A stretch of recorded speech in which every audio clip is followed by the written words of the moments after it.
Chapter 24. She excitedly stretched out her hand. Hello, Master Anson. It's nice to meet you. My name is Xia Dong, the editor of Xiangmei magazine. Anson was not only handsome but also humorous. He politely shook her hand and teased, I don't deserve to be called a master. Miss Xia, you can just call me Anson. Please sit here. I will definitely make you the most dazzling star tonight. Driven by her occupational habit, Xia Dong forgot about the high cost and whether she could afford it. She happily sat in the seat that Anson had designated and happily chatted with him. Bailey Han looked at a certain someone who was beaming with joy and couldn't help but frown. He felt a little irritable. An hour later, Xia Dong was invited out of the dressing room by Anson's assistant. At this time, Bailey Han had also changed his clothes. He was wearing a white suit and had a tall figure and charming facial features. His deep black eyes were fixed on Xia Dong. At this time he was like a prince charming in a fairy tale. Xia Dong smiled and slowly walked towards him. Bailey Han's eyes moved. She was wearing an evening gown made of white silk, which outlined her graceful figure very well. Her exquisite collarbones and shoulders were exposed, and her hair was tied up, which made her neck look even more slender and enchanting. She was slim and graceful, elegant and noble.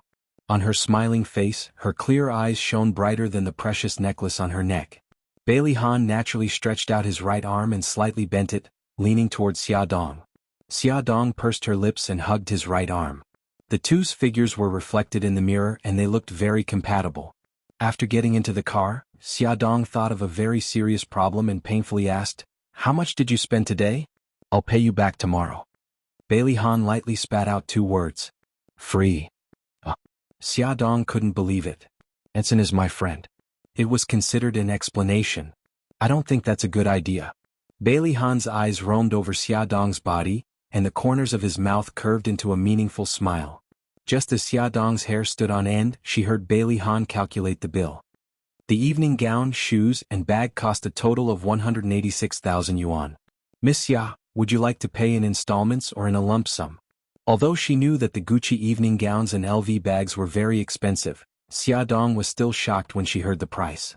Bailey Han sneered. His laughter was as sharp as a knife in Xia Dong's ears. He was mocking her, right? He was definitely mocking her. A warrior would rather be killed than humiliated. She angrily took out a bank card from her bag and slapped it in front of him. There's 140,000 yuan in here. I'll pay you back the remaining 46,000 yuan in installments. Bailey Han seemed a little surprised and looked at the card for a long time without saying a word. Xia Dong angrily turned around and looked at the night sky outside the window. Her heart was bleeding. Her savings of 2 years were gone just like that. When they got out of the car, Xia Dong's footsteps were unusually heavy, while Bailey Han was in a good mood and walked as if he was flying. Bailey's old mansion was a manor-style castle. The magnificent building stood in the night sky, and the garden was brightly lit. The valet led the guests into the banquet hall. Xia Dong held Bailey Han's arm and walked elegantly into the banquet hall. Today's banquet was specially held for the old madam's birthday.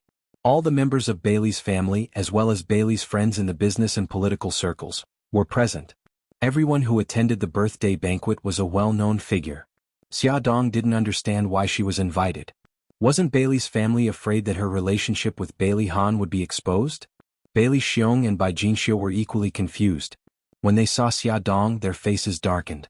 Old Master and Old Madam were full of smiles, especially Old Madam. She looked as if she had seen her own granddaughter. She held Xia Dong's hand and said cheerfully, Little Xia, you're here. Come and get to know the family. Family? When did she and Bailey's family become family? Xia Dong couldn't help but cough. She lowered her voice and whispered in Old Madam's ear, Old Madam, it's not very good for you to make such a big fuss. She shouldn't be attending this family gathering. Old Madam smiled and patted the back of her hand. It's okay, don't worry. You'll know in a while. Oh, you must be Little Xia. You're so beautiful. I don't think you're any worse than Yun Qian. A well-dressed and charming woman walked over with a smile on her face, swaying her enchanting waist. When Bai Jinxiu saw her, a layer of ice immediately formed on her delicate and beautiful face, and her noble phoenix eyes revealed a trace of coldness. Bailey Han's deep eyes suddenly narrowed, and there was a faint trace of anger on the edge of his thin lips. The smile on Old Madam's face froze and she said indifferently, Lu Xiaoxiao, what are you doing here? Lu Xiaoxiao glanced coquettishly at Bailey Xiong, who was standing beside Bai Jinxiu. and pouted her sexy red lips aggrievedly. "I know that today is old Madam's 70th birthday, so I specially came to congratulate you. Old Madam, do you not welcome me? If that's the case, then I'd better leave."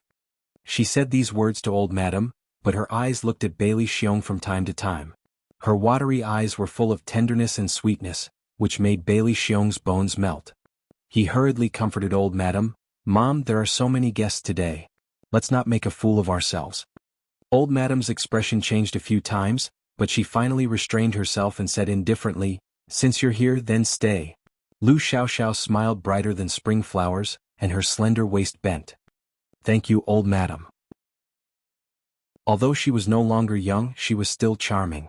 Her swaying waist and swaying hips attracted the souls of many men around her, including Bailey Xiong. Bailey Xiong and Lu Xiaoxiao frequently exchanged glances. Even Xia Dong could tell that their relationship was not normal, let alone the other members of the Bailey family. Their expressions were not very good. Old Madam stopped looking at Lu Xiaoxiao and grabbed Xia Dong's wrist. "Xiaoxia, come with Grandma. Grandma has something to say." Xia Dong looked at Bailey Han with an inquiring gaze, but Bailey Han did not look at her at all. He politely greeted the people who came forward to greet him. All right, then she would decide for herself. She naturally held old Madam's arm and followed her to the second floor. Along the way, Xia Dong realized that she did not see Bailey Yun's figure. It was too strange. At the staircase on the second floor, Xia Dong's arm was held by old Madam as they stood between her and old Master. Old Master cleared his throat and said in a loud voice, "Dear guests, thank you all for coming to my wife's 70th birthday celebration. Today we, as husband and wife, would like to announce something in front of all our friends." Old Madam tacitly continued, "This person beside me is called Xia Dong. She is our new god-granddaughter. Xiaoxia, this jade bracelet is my gift to you for our first meeting." Old Madam took off a jade bracelet from her wrist and put it on Xia Dong's wrist. She continued, "Come Xiaoxia. Say hello to all the elders." Xia Dong's mind instantly went blank. This was too dramatic. It was only when old Madam secretly pinched her arm that she came back to her senses. She forced a smile. "My name is Xia Dong. I will have to trouble all the elders to take care of me in the future. Congratulations, old master. Congratulations, old Madam." Congratulatory voices rang out. Xia Dong's mood was very complicated. She glanced in the direction where Bailey Han was standing. He just happened to be looking in her direction. There was no expression on his handsome face. She couldn't tell if he was happy or angry. Bailey Xiong and Lu Xiaoxiao were very close to each other. She didn't know what they were talking about, but both of them were laughing very happily. Bai Jinxiu had left long ago. She didn't know where she went. Xia Dong was dragged by old master and old madam to meet Bailey's relatives. She addressed them all as uncle, aunt, and grandfather and grandmother. The only person she remembered was a girl called Bailey Fian. Bailey Fian was the granddaughter of old master's cousin. She was Bailey Han's cousin. At first glance, this girl was a typical daughter of a wealthy family. She looked down on people who came from a lower background than her. Xia Dong politely greeted her. She snorted arrogantly and raised her chin, looking like she didn't want to talk to her. In front of old master and old madam, she embarrassed Xia Dong. "I heard that your parents are no longer around. You are living in your aunt's house. You can be considered to have flown up the branch and become a phoenix." "Fian, don't be rude." The noblewoman beside Bailey Fian, who was Bailey Fian's mother, Murong Lan, smiled appropriately. "Little Xia Fian is young and doesn't know any better. Don't lower yourself to her level." Xia Dong smiled and said, "Children's words carry no harm. I won't take it to heart." The surrounding people had different expressions. Old madam nodded secretly. Xia Dong, this girl was not only smart, but also a person who didn't admit defeat. Very good. Murong Lan of course could tell that Xia Dong was mocking her daughter's childishness. Her smile was a little twisted, but she still laughed dryly. That's good, that's good. Bailey Fian, on the other hand, didn't understand Xia Dong's meaning at all. She snorted disdainfully. "It's this miss who doesn't want to argue with you." Murong Lan wanted to cover her daughter's mouth. "Fian, so you're here." A surprised voice sounded from behind Xia Dong. The person who came was wearing a pink princess dress. She had cute little curly hair and a pair of big eyes. She was so innocent and beautiful that she looked like a princess who had walked out of a fairy tale. She looked somewhat familiar. When the princess saw old master and his wife, she smiled sweetly and said, "Hello, Grandpa Bailey." "Hello, Grandma Bailey." "Xing Chen wishes Grandma good fortune and longevity." The old madam was so happy that she couldn't close her mouth. Good. Xingqian, where are your parents? Su Xingqian winked mischievously. Daddy and mommy are chatting with the uncles. It's so boring, so I came to find Fian to play. Good. You young ladies should play together. Go on. The old madam laughed and waved her hand. And then, Su Xingqian nodded obediently and looked at Xiaodong. Xiaoxia, Jiejie, do you want to come with us? No need. You guys have fun. Xiaodong politely refused. When Su Xingqian turned and left, she finally remembered why Su Xingqian looked so familiar. It was because she had seen her before at Bailey Han's company. Su Xingqian was the girl who was wearing a doll's dress and talking on the phone in the toilet. She even called Bailey Han Bailey Gidge. It was also on that day that Xiaodong found out that Bailey Han didn't like to be disturbed. Because of Su Xingqian's appearance, he angrily fired the secretary who let Su Xingqian into the company. Xiaodong thoughtfully blinked. There was gossip. It was obvious that the little princess called Su Xingqian liked Bailey Han. Finally, after entertaining the guests, the old master and old madam were stopped by a few elders of the same generation to chat. Xiaodong was sent away by the old madam to rest for a while. Xiaodong knew that the old madam was worried about the child in her belly, so she didn't refuse and went out to the garden to get some fresh air. The garden of Bailey's house was very big. Xiaodong found a more secluded place to sit and rubbed her sore calves. And a faint sound came from the bushes not far away. Attention. Hongxia 866. Chapter 25. Xiaodong cursed inwardly. Such an ambiguous sound, could it be that she had bumped into someone else? Second young master, you're so naughty. Accompanied by the ambiguous moans, there was also a woman's soft voice. Naughty? Little vixen, I'll let you see how naughty I can be. Xiaodong was very familiar with the sound. Xiaodong took a deep breath, then slowly exhaled. She was afraid that the two of them would find out, so she didn't dare to make any movements and still maintained the posture of bending over and rubbing her legs. The sound of hurried footsteps came from afar, and then Lu Xiaoxiao's suppressed exclamation was heard. Ayun, what are you doing? Bailey Yun's voice was calm. Don't you see clearly what I'm doing? When will you become a little more capable? You just came back from abroad and you're already so restless. Do you want to be thrown to America by your father for a few years? Look at Bailey Han. So you like Bailey Han so much? If that's the case, then go and be his mother. It's a pity that he didn't come from your stomach. Ayun, what's with your attitude? I'm your mother. Forget it, I don't want to argue with you now. Hurry up and go back to the living room. Your father was just asking about you. There was another sound of footsteps, but this time the footsteps were more chaotic. It should be the sound of several people. Xiaodong heard the footsteps getting farther and farther away until they disappeared, then she straightened her body. Damn, what did she find out? It turned out that Bailey Yun was the son of Bailey Xiong and Lu Xiaoxiao. No wonder Bailey Yun called Bai Jinxiu auntie, and Bai Jinxiu didn't like him very much. Rich families were really messy. Walking to the fork in the road, Xiaodong saw Bailey Yun leaning lazily against a tree with his arms crossed. She grinned guiltily and waved her hand. Hey, the moon is very beautiful tonight. Haha. The dim light poured on his body, but she could clearly see that there was no expression on his face. You heard it? Eavesdropping was a disgraceful act, although she didn't do it on purpose. She rubbed her nose awkwardly. No, I didn't hear anything. Bailey Yun walked in front of her and placed one hand on the tree behind her. He looked down at her with a dark gaze. Have I ever told you that you can't lie? Every time you lie, your eyes will flicker? Xiaodong was extremely depressed. Okay, I admit that I heard it, but I didn't do it on purpose. She raised her hand and promised seriously, don't worry, I will never tell anyone about you having sex in the wild. Sex in the open? Bailey Yun's mouth twitched. After a while, Bailey Yun said, if I said that I didn't do anything just now, would you believe me? Xiaodong looked at him as if he was an idiot. Do you think I'm an ignorant girl? Alright, actually we only kissed. Moreover, she was the one who kissed me first. Bailey Yun rubbed his eyebrows. She's the daughter of the Yi group. The Yi group and the Bailey group have business dealings. What was this? Sacrificing beauty for the family business? Xiaodong patted his shoulder understandingly. I understand. You don't have to explain so much to me, really. I understand. Bailey Yun choked. This was the first time he had explained something like this. He didn't expect her to have such an attitude. He instantly became angry. Hey, are you a woman or not? Don't you mind at all? Xiaodong was speechless. Why should I mind? You're my friend, not my husband.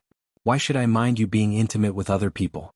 Bailey Yun glared at her as if he expected better from her. Xia Dong asked nosily, if no one interrupted you, would you have done that? Bailey Yun knocked on her forehead heavily and said angrily, I'm sorry to disappoint you. Even if no one interrupted us, nothing would have happened between us. Alright, let's go back to the hall. You've been tired all night. Eat something. Bailey Yun thoughtfully took a plate and picked some food for Xia Dong. Thank you. Xia Dong speared a piece of tuna sushi with a fork and put it into her mouth. The strong fishy taste made her feel nauseous and her stomach churned. She put the plate on the table, covered her mouth and ran into the bathroom, ignoring the surprised looks of the people around her. She leaned over the toilet and retched uncomfortably. Bam bam.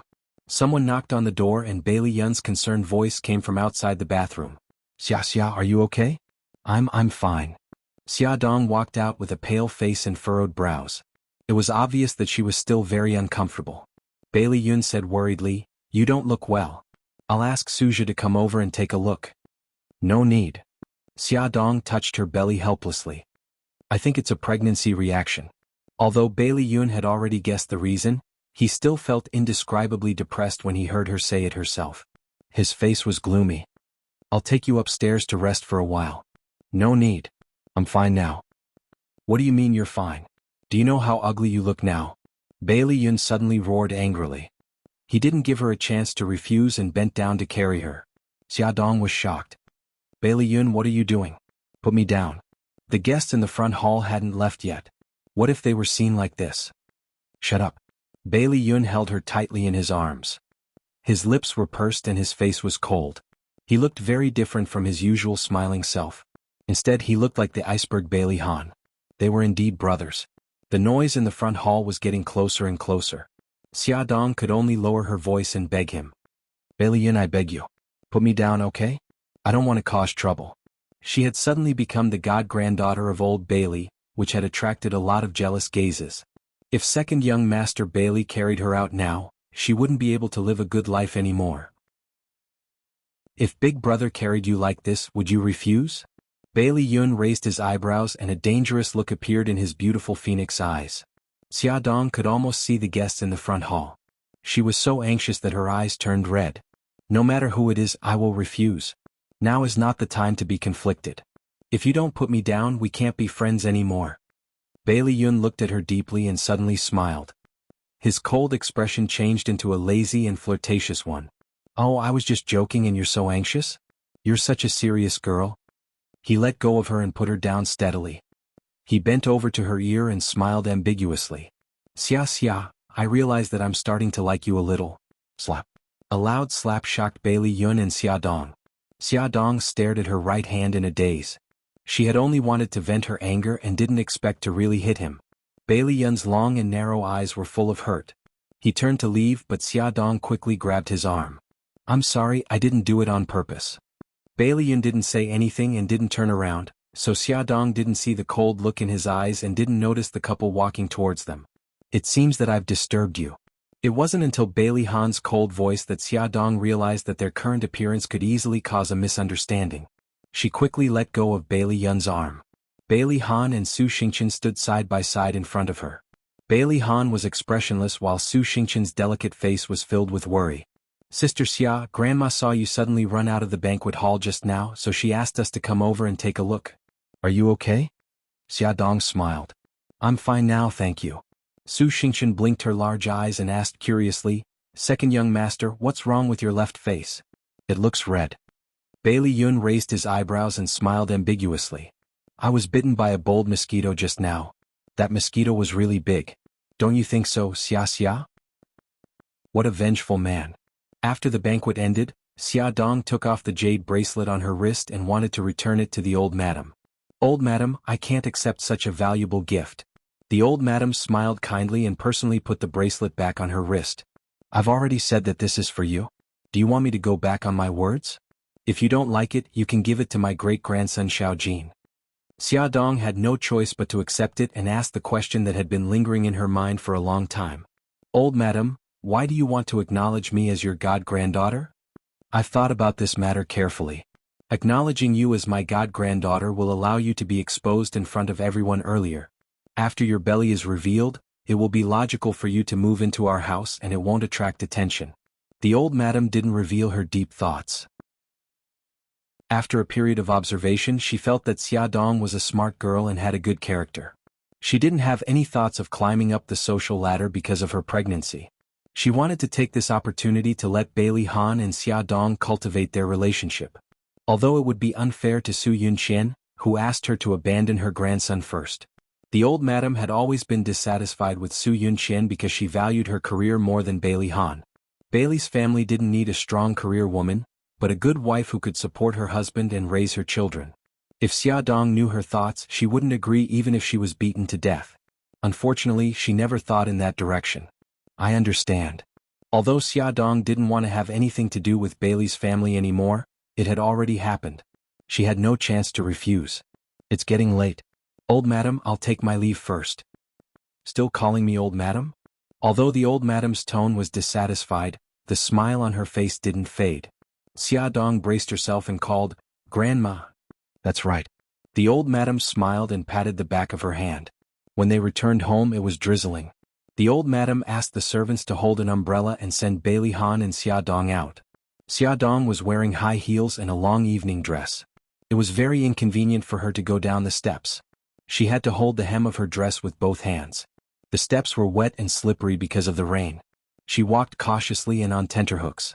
On her left was the servant Aunt Fu, who was holding an umbrella, and on her right was Bailey Han, who walked steadily. Bailey Han looked straight ahead and didn't seem to notice her awkward situation at all. When she was 5 or 6 steps away from the flat ground, Xiaodong slowly relaxed. Just when she felt that she was about to be safe, she suddenly heard a scream from behind. Xiaodong was shocked. She stepped on air and staggered forward. She reflexively reached out to the right and grabbed Bailey Han's arm in panic. However, Bailey Han didn't help her. Instead, he pushed her arm away mercilessly. With a plop, Xiaodong fell heavily on the steps. If it weren't for Mrs. Fu, who quickly threw away the umbrella and pulled her from behind, she would have rolled down the steps. Welfare Xinwu 799. Chapter 26. Without the cover of the umbrella, Xiaodong, who was sitting on the steps, was drenched all over. Her face was as pale as a sheet of white paper. She covered her abdomen with both hands and trembled in pain. She felt a warm current gushing out from her lower body. She panicked and grabbed Aunt Fu's arm. My child, save my child. Aunt Fu cried anxiously, quick, call the old madam. The sound of footsteps was heard and soon a group of people came. The first one to approach Xiaodong was Su Xingqian. She helped Aunt Fu to lift Xiaodong up from the ground. When she saw the red blood at her feet, she immediately burst into tears. Sister xiaoxia, I'm sorry. It's all my fault. If I hadn't screamed just now, you wouldn't have been frightened and fallen. It's all my fault. Xiaoxia, don't be afraid. It's all right. Bailey Yun, who came after hearing the news, pushed Su Xingqian away, bent down to pick up Xiaodong, and walked quickly to the main house. Xiaodong was trembling in pain. Her lower body was still bleeding. The blood flowed down her thighs and dyed her skirt red.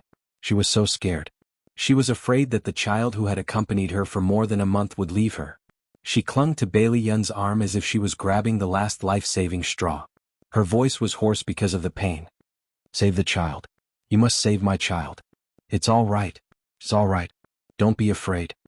Bailey Yun saw that her skirt was dyed red with blood. It was a shocking sight. Panic that he had never felt before rushed into his heart, and he held her tighter in his arms. The doctor will be here soon. Hold on. The panicked crowd came and went. A group of people ran around the main house in a panic. In front of the steps, under the bright light, only Su Xingqian and Bailey Han were left. Under the steps, several umbrellas were lying in the rain. The embarrassed appearance made people speculate the scene of the panic just now. Bailey Han was like a statue. He stood motionless on the steps. The servant holding the umbrella for him didn't dare to move either. He just stood there stiffly holding the umbrella for him. Bailey Han's indifferent gaze fell on the steps to the left. There was a pool of blood there. Even in the night he could see it clearly. The bloodstains blended into the rainwater and became fainter and fainter, but there was still a faint smell of blood in the damp air. Brother Bailey, will Sister Xiaoxia be all right? Su Xingqian approached Bailey Han with tears in his eyes. I really didn't do it on purpose. I didn't know she was pregnant. Let's go. Bailey Han completely ignored Su Xingqian and walked down the steps. The servant hurriedly followed. As Su Xingchen watched Bailey Han leave, the tears in the corners of his eyes gradually disappeared. He instructed the servant holding the umbrella beside him, "Let's go as well. I want to see xianxia." In the car, Bailey Han sat silently in the back seat. The rain washed the window and the scene outside couldn't be seen clearly. The driver was his assistant, Lu Zihao, who had attended the banquet with him. Lu Zihao hesitated for a moment and said, "President, do you want to go back and see Miss Xia?" A cold voice said. "But," Bailey Han coldly cut him off, "my matters are not for you to meddle in. If you want to change jobs, I'll help you." "I'm sorry, President." Lu Zihao was so nervous that sweat came out. He quickly started the car. After a few hours of emergency treatment, Xia Dong's child was finally saved.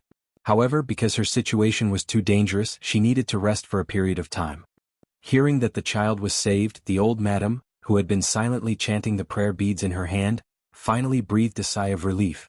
Su Xingchen, who had been accompanying her, was so happy that he shed tears. "Grandma, that's great. Xiaoxiajiajia's child is saved." Bailey Yun glanced at Su Xingchen and silently went upstairs to his room. Only he knew that until now his hands were trembling. That bright red, as soon as he closed his eyes, all of it would rush into his mind. The old madam slowly exhaled. Her sharp gaze swept around and finally fell on the servant holding the umbrella for Xia Dong, Aunt Fu. "Aunt Fu, tell me what happened at that time. Why did Miss fall?" The situation just now was too urgent, so she wasn't in the mood to interrogate Xia Dong. Now that she had time, she must investigate this matter. Aunt Fu had been a servant in the Bailey family for 20 years. She was steady in her work and had always been valued by the old madam. She said calmly, "Madam, I want to talk to you alone." Although Su Xingchen had a good relationship with the Bailey family, he was still an outsider. If what happened today was publicized, she was afraid that it would have a bad impact on the Bailey family. The old madam understood Aunt Fu's concerns. "Come upstairs with me." In the study upstairs, Aunt Fu told the old madam and grandfather what happened at that time. After listening, the old madam frowned. "You said that it was Ahan who pushed Xia Dong away?" Aunt Fu nodded. "I was wondering why he agreed to my request so easily and agreed to keep the child. It turns out that he was waiting for me here. If the child died in an accident, wouldn't it have nothing to do with him?" The old madam sighed. She didn't expect that Bailey Han would do such a vicious thing. The child in Xia Dong's stomach was his child. Even a vicious tiger wouldn't eat its cubs. How could he be so cruel? Was he so unwilling to keep the child? "Old man, tell me, did I push him too hard?" The old madam began to doubt her own actions, and her eyes showed a bit of helplessness and exhaustion. Old Master Fu asked Aunt Fu to leave and comforted her. "Didn't the child survive? Don't blame yourself. As for Ahan, we also need to take things step by step. After all, they are related by blood. Maybe he will accept it one day." The old madam sighed deeply. They were blood relatives. If blood relations were really useful, the relationship between the grandson and the son would not be so stiff. What was wrong with the Bailey clan? They were clearly a family, but everyone acted like they were enemies. Knock knock. Su Xingchen's soft voice sounded. "Grandpa Bailey, Grandma, can I come in?" The old madam adjusted her facial expression. "Oh, it's Xingchen. Come in." Su Xingchen slipped on the steps and almost fell. Her clothes were a little wet. The old madam asked the servant to find Bailey Jing's new clothes for her to change into. She was wearing a pink chiffon skirt and looked obedient and cute. However, her expression was a little uneasy and her eyes were red. "Grandpa, Grandma, I'm here to apologize." The Bailey family and the Su family were family friends. The old madam had always liked the innocent and cute Su Xingchen. This fondness even overshadowed her fondness for Bailey Han's girlfriend, Su Yunqian. Seeing Su Xingchen's expression, the old madam quickly grabbed her hand and asked, "What's wrong? What happened? Quickly tell Grandma." Su Xingchen burst into tears, crying like a child. As he cried, he vaguely said, "Grandma, I've let Xiaoxiajiajia down. For Xiaoxiajiajia to become like this, it's all my fault. I almost tripped and screamed. That's why Sister Xiaoxia also fell down. Grandma, it's all my fault. You can hit me and scold me. This child, I thought it was something serious. You almost fell too. How can I blame you?" The old madam said as she took out a tissue to wipe her tears. Her tone was full of love. "You child, you're not young anymore. Why are you crying like a baby? If your parents see this, they'll think that we bullied you." The old master smiled kindly. "You little girl, why do you have the same temper as Xiaojing? You're always shedding tears. Stop crying. Su Xingqian pouted and sobbed. Of course not. Grandpa and Grandma treat me the best. Grandpa, Grandma, can you forgive me? In the future, I won't be careless and scare Sister Xiaoxia. The old master patted her head. Don't cry, don't cry. We've never blamed you. Of course, there's no such thing as forgiveness. Su Xingqian smiled through her tears and said sweetly, Thank you, Grandpa and Grandma. After everything was arranged, it was already early in the morning. The old madam discussed with the old master and decided to leave Xia Dong in the old residence to recuperate. They also called Bailey Han over and had him accompany Xia Dong to stay in the old residence until she recovered. The first thing Xia Dong did when she woke up was to touch her stomach. It was very flat and she couldn't feel anything. She wanted to get up in a panic but was stopped by a pair of arms. You just woke up. Where do you think you're going instead of resting? The child? Xia Dong anxiously grabbed Bailey Yun's hand. She was so nervous that she couldn't even finish her sentence. The child is fine. Gigai, lie down and rest. Bailey Yun gently helped her lie down. He sat by her bed and looked at her deeply. You've been unconscious for a day and a night. You caused me to not sleep for 24 hours. How are you going to make it up to me? I'm sorry. Also thank you. Xia Dong knew that he was the one who carried her back to the room. He was the one who first asked the servant to call the doctor. He was also the first person she saw when she woke up. She was really grateful for what he had done for her. Bailey Yun ruffled her hair and smirked. Just thanking me isn't enough. Why don't you give me a kiss in return? Xia Dong glared at him. Can't you be serious for a while? I'm giving you a serious suggestion. Bailey Yun flirtatiously raised his eyebrows. I have to thank you. Your suggestion isn't helpful to me at all. After all, Xia Dong had just woken up and hadn't recovered. After saying a few words, her face showed signs of fatigue. Bailey Yun thoughtfully asked the servant to feed her a bowl of porridge. He tucked her in and told her to rest well. Bailey Yun walked out of Xia Dong's room and bumped into the old lady in the corridor. Knowing that she was going to visit Xia Dong, he respectfully greeted her. Grandma? The old lady nodded. Her expression was indifferent as she said, Thanks to you, Xiaoxia managed to keep the child. You did a good job. Thank you for the compliment, Grandma. Bailey Yun stepped aside to let her pass. The old lady didn't leave immediately. Instead, she quietly sized him up for a while and suddenly said, You care about Xia Dong a lot. It wasn't a question but a confirmation. Bailey Yun smiled. Xia Dong is my friend. It's only right that I care about my friend. The old lady's face darkened. She reminded him, I don't care how crazy you are outside. But Xia Dong is now my god-granddaughter. She's pregnant with Ahan's child. She can't be involved with another man with the surname Bailey. Do you understand what I mean? Bailey Yun lowered his head and said respectfully, I understand, Grandma. That's good. The old lady left in satisfaction. Awesome novel Xinwu 799. Chapter 27. Bai Liyun glanced at her back and his lips curled into a mocking smile.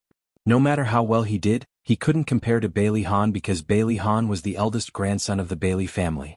Since young, he had been warned not to fight for or covet anything that belonged to Bailey Han. Who cared about what he thought? Xia Dong hated Bailey Han. Although she knew rationally that Bailey Han had no obligation to help her in times of danger, she still couldn't accept it emotionally. After all, he was the child's father. Even if he didn't have any feelings for her, he shouldn't hit her when she was down and do such a vicious thing. She had already decided that he was a devil. When Bailey Han appeared in front of her again under Old Madam's escort, she pretended that he didn't exist and only chatted with Old Madam. She didn't even look at him. It's the weekend, Ahan doesn't have to go to the company. The weather is good, let him take you out for a walk. It's good for your health. Old Madam knew that their relationship was stiff, so she purposely created an opportunity to matchmake them. How can I do that? Eldest young master is a busy man. I won't trouble him.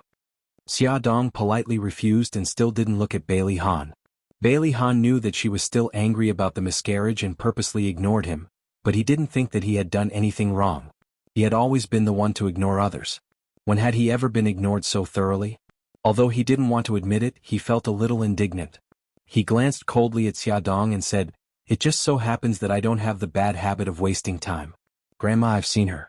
She's alive and well. Can I leave now? Old Madam frowned. Bailey Han, you've grown up and your wings have hardened, haven't you? You don't even listen to Grandma anymore? You have to take Xiaoxia out today. Bailey Han frowned. Grandma, don't be unreasonable. I'm unreasonable? Fine, fine, I am being unreasonable. So what? The old madam clutched her chest and groaned in pain. My heart. Ah, old man, this brat doesn't want me to live anymore. Grandma, are you all right? Xiaodong hurriedly rubbed her chest. Calm down, don't get agitated. The old madam grabbed her wrist and furrowed her brows in pain. Xiaoxia, you brat is being disobedient. Do you not want to listen to Grandma anymore? Grandma, don't be so agitated. Don't think so much. Have a good rest first, okay? Xiaodong was defeated by her earnest gaze. She wanted to say something but she couldn't get over it in her heart. The old madam sighed. All right then. Since you don't want to go out with Ahan, then let the two of us take you out to relax. We're old and although we can't take you out for a walk, we can still go to the hot springs. As long as you don't dislike us. She was about to get up when Xiaodong hurriedly hugged her arm. Grandma, there's really no need. I'm fine now. There's no need to trouble yourself. How could she dare to go out with the two elders? What if she bumped into something? Would she be able to bear the responsibility? Bailey Han's eyebrows twitched. A pregnant woman going out with two elders to relax? Only Grandma could think of something like that. Although he knew she was trying to goad him, he had no choice but to jump into the trap. His grandma was a woman of her words. What if something happened to that woman when they went out? We'll leave in an hour, Bailey Han said coldly. He couldn't be bothered to see them argue and left. The old madam's worried expression disappeared. She smiled and patted Xiaodong's hand. She lowered her voice and said, Don't worry, I'll have the bodyguards follow you. Xiaodong rubbed her forehead. This old lady was really troublesome. She really didn't think there was a need to go out with Bailey Han. What if they encountered danger again and he added insult to injury? If Xiaodong had known that old madam's so-called going out to relax was actually going to Bali to relax, she would never have agreed to it even if she was beaten to death. When she sat in Bailey's private jet, she found out that the destination was Bali. In fact, Bailey Han didn't expect that Grandma would ask him to take Xiaodong to Bali for a vacation. It was just that his psychological endurance was better and he had already accepted this reality. Looking at Bailey Han, who was dealing with official business with an expressionless face, Xiaodong comforted herself that she would just take it as a free vacation. Although the backpackers were very annoying, there were also two bodyguards, a man and a woman. The man's name was Du Bing, and the woman's name was Leng Shui. They both had the same cold face and looked very boring.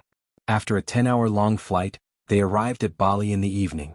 The hotel they stayed at was the most luxurious resort in the area, Sunshine Coast. The Sunshine Coast Resort was controlled by Bailey Group. As soon as they heard that the young master of the Bailey family had arrived, they received him at the private airport half an hour in advance.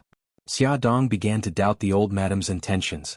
She actually ordered the hotel manager to only open 3 rooms for them. Apart from Du Bing and Leng Shui's rooms, she and Bailey Han were arranged to stay in the same presidential suite. Note, it was 2 people staying in 1 room. Bailey Han negotiated with the hotel manager with a sullen face. The manager bowed in fear and trepidation. I'm sorry, young master. This is the old madam's and old master's orders. I dare not act on my own. Why don't you talk to old master personally? The manager dialed an international number and handed it to Bailey Han with both hands. Xiaodong was standing beside Bailey Han.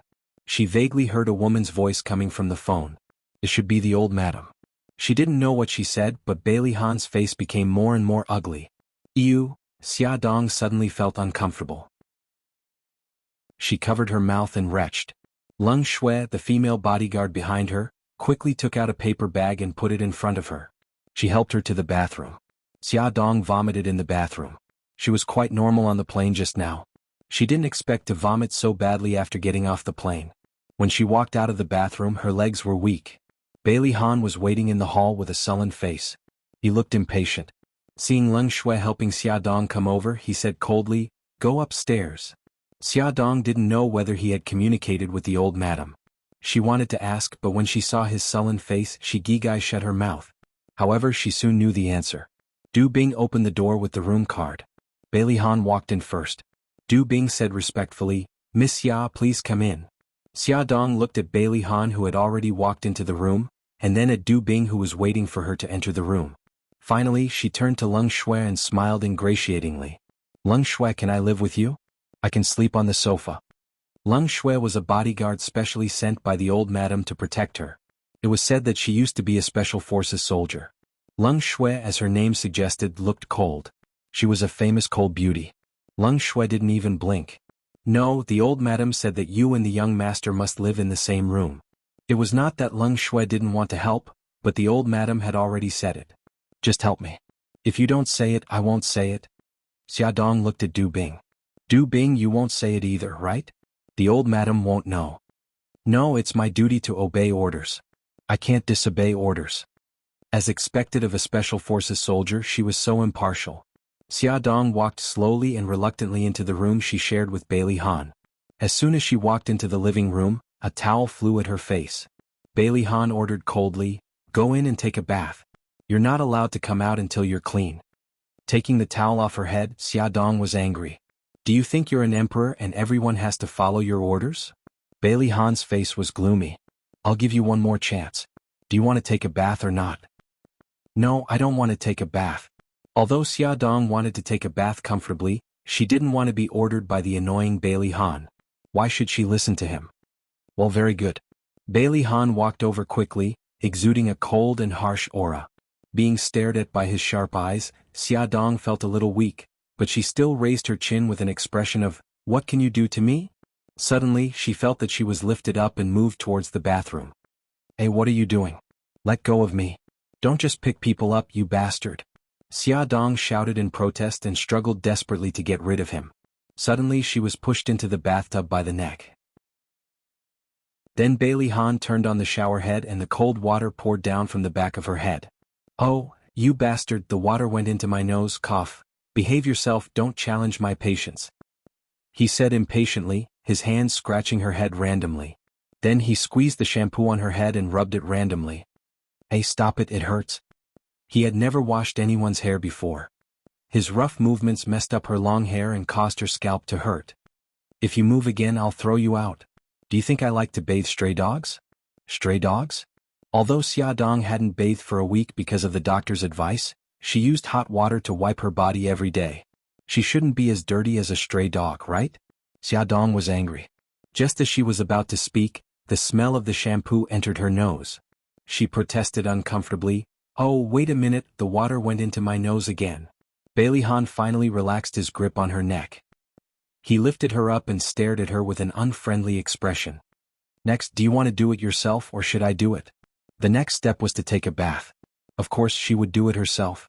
Xia Dong hugged her chest. Get out, I'll do it myself. Bailey Han glanced at her disdainfully and said lightly, "Don't worry, I'm not interested in you." That's good. Then I'm safe. Walking out of the bathroom, Bailey Han's lips curved upwards. Even he didn't notice it. Xia Dong exhaled. Looking at her sorry self in the mirror, she realized that she had been tricked. She still obeyed his order and took a shower. What an annoying guy. The annoying Bailey Han didn't give her any clothes and let her go out with only a towel wrapped around her. After Xia Dong finished her shower, she dawdled in the bathroom for more than 10 minutes before calling out awkwardly, "Hey, Bailey Han." Hearing no response, Xia Dong scratched her wet hair in frustration. She knew that she shouldn't have counted on that cold man. What's the matter? A cold and calm voice suddenly sounded at the bathroom door. Xia Dong was afraid that he would turn and leave.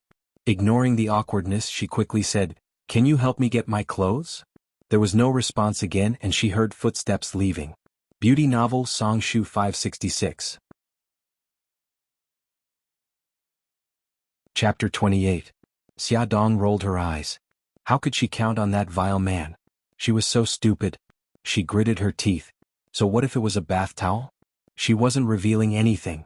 After mentally preparing herself, Xia Dong wrapped the bath towel around herself and walked out of the bathroom cautiously. Like a thief, she crept towards the changing room. After taking a few steps, she saw Bailey Han walking out of the changing room with a bathrobe. Bailey Han looked coldly at Xia Dong. She was wrapped in a bath towel from head to toe. The bath towel covered her chest and thighs, revealing a large area of fair skin. Her wet hair was still dripping, sliding down her beautiful neck and into the mysterious cleavage on her chest. For the first time he realized that she had a great figure. Xia Dong uncomfortably tightened the bath towel and laughed dryly. "Thank you for helping me get my clothes." Bailey Han's eyes flickered and he casually threw the bathrobe over. Xia Dong reflexively reached out to catch it, and a tragedy happened. Because her movement was too big, the bath towel around her loosened and slid down her chest. Ah! Xiaodong hurriedly covered her private parts with the bathrobe and glared fiercely at Bailey Han. Bailey Han, you did it on purpose. Although it was just a flash, Bailey Han still caught a glimpse of her snowy breasts. His cheeks were slightly hot and slightly red, but the exasperated Xiaodong did not notice. He quickly coughed to cover it up. You think too highly of yourself. There's nothing to see. He had only thrown it out of habit and did not expect such a coincidental thing to happen. Xiaodong glanced at the only king in the room. She glanced at Bailey Han, who was walking out of the bathroom in a bathrobe, and consciously picked up the blanket. I'll sleep on the sofa. You sleep on the bed. Bailey Han did not say anything and looked at her as if this was how it should be. Xiaodong pursed her lips. She covered herself with the blanket and lay down on the sofa to sleep. Fortunately, the sofa in the presidential suite was big and soft enough to sleep comfortably. Moreover, she was very tired and did not recognize the bed. Soon she fell asleep. When Xiaodong woke up in a daze, Bailey Han walked out of the bathroom. He was wrapped in a bath towel to cover his private parts. His upper body was bare and his hair was still dripping wet. The water droplets slowly slid down his muscular chest until they soaked into the bath towel and disappeared at the edge of his private parts. Xiaodong did not expect to see such a scene as soon as she opened her eyes. Her cheeks flushed red. Bailey Han, on the other hand, was very calm and composed. He casually sat on the sofa opposite her and wiped his messy wet hair. His voice had the hoarseness unique to the morning. What? Haven't you seen enough? If the person being stared at was not shy, why should she be? Xiaodong pushed the blanket to the side and stood up abruptly. She deliberately looked him up and down, and finally snorted in disdain. There's nothing to look at. Your skin is so white and you don't look manly at all. Dark skin is what I call sexy. Bailey Han's hand paused in the middle of drying his hair. Xiaodong's mood suddenly brightened up. She hummed a song and went to the bathroom to wash up. Kuta Beach was the most beautiful beach in Bali. The soft white sand and the blue sea washed over the beach. Beauties in bikinis were in groups, laughing and chatting. Xiaodong was wearing a tank top and shorts. She was lying on the deck chair under the umbrella, drinking coconut juice leisurely. Looking at the snow-white legs of the foreign beauties, it was a beautiful visual pleasure. Wow, he's so handsome. Everyone look, that Asian man has a good figure. His abs? Xiaodong raised her eyebrows and looked in the direction of the most lively crowd. A group of foreign beauties surrounded a man lying flat on the beach, complimenting him non-stop. The Asian man they were looking at was Bailey Han. Bailey Han was lying flat on the beach with sunglasses on. His upper body was naked and he was wearing a pair of beach shorts. His strong chest muscles were well-defined and shone seductively under the sun. Sir, can I buy you a drink? Oh, a bold beauty came forward to invite him. Xiaodong craned her neck to watch a good show. Bailey Han was quite good at pretending. He was now a gentleman again.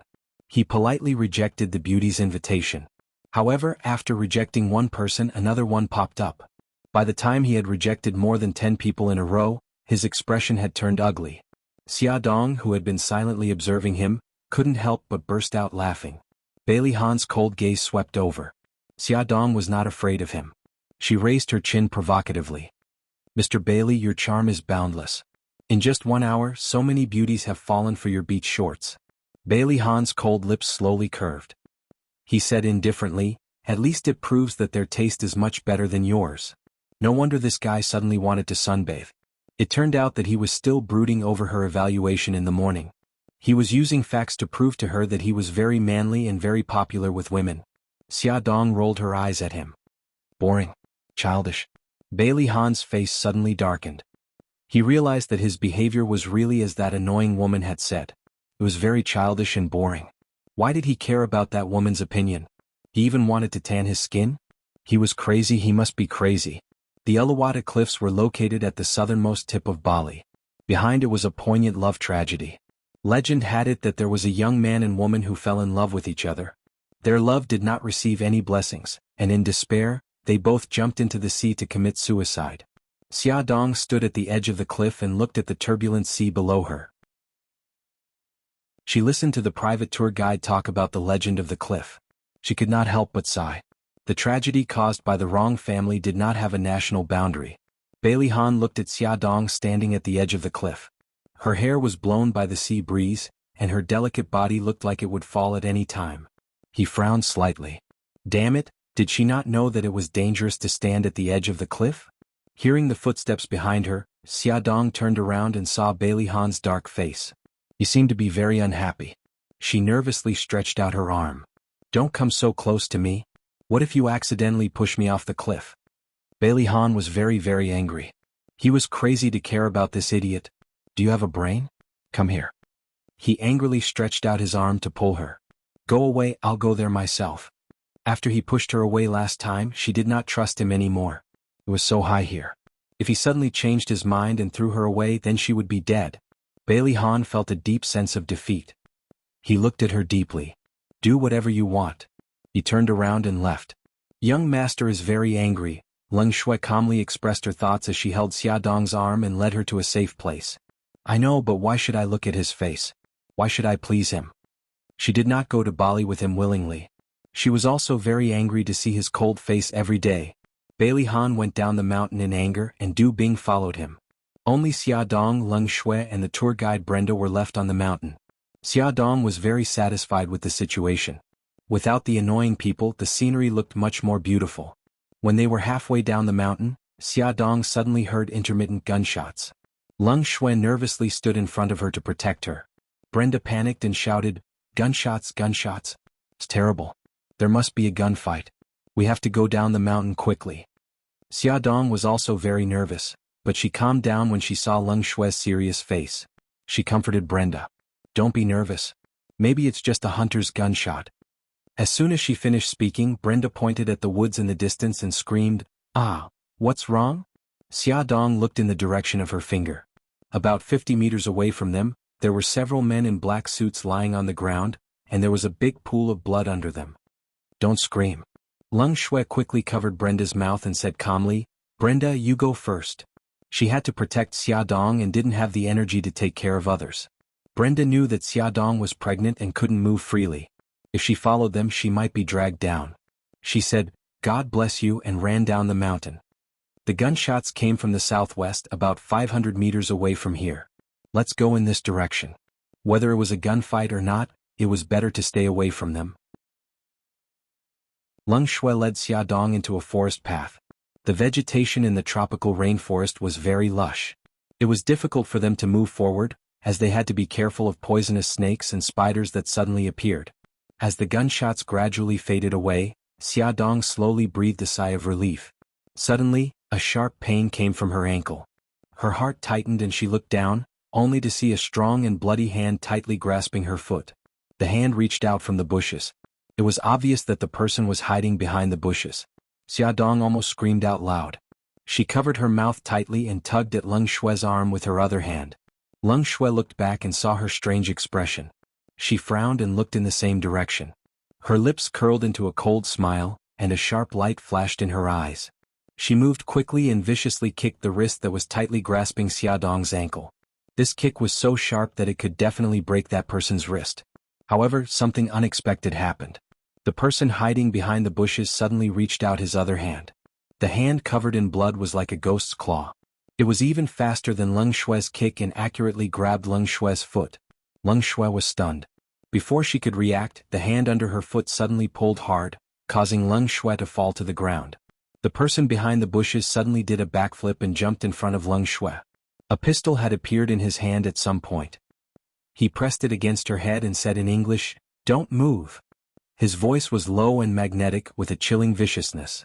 The man was covered in blood. His black clothes were soaked in blood, and his face was stained with blood. It was impossible to see his appearance, but from his deep and cold eyes, one could tell that he was a dangerous cheetah. At the moment when Leng Shui was subdued by him, Xiaodong was very nervous and scared.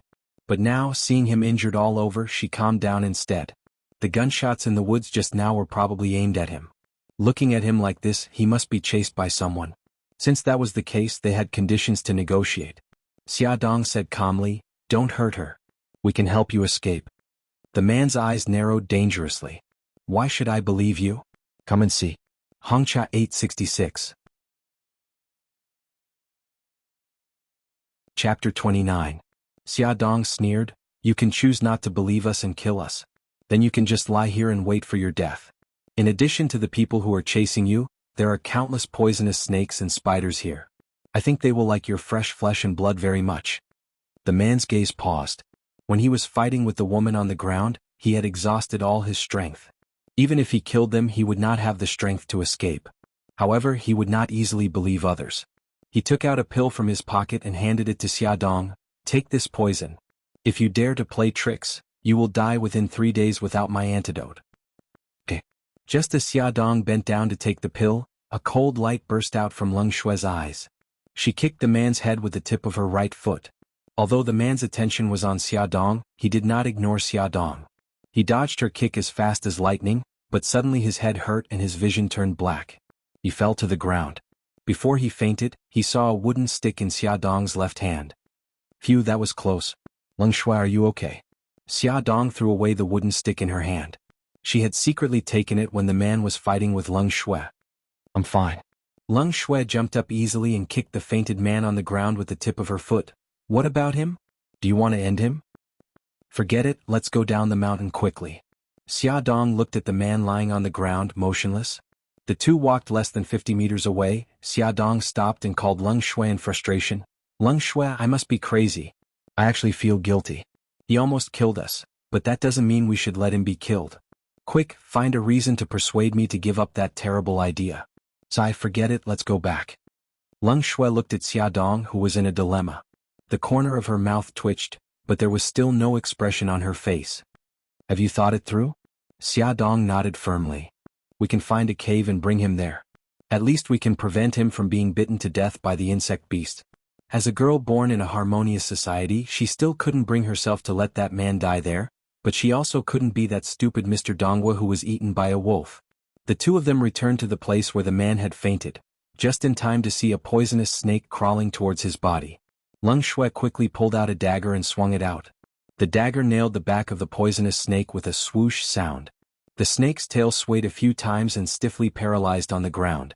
Xiaodong and Xiaodong supported the man on the left and right and moved forward with difficulty in the dense forest. After walking for a long time, they finally found a cave and threw the man into the cave. Xiaodong sat on the ground and gasped for breath. You take a rest first. I'll go out and explore. Leng Shui gave her the dagger. If he suddenly wakes up, use this to deal with him. You'd better keep this. I don't think he will wake up for a while.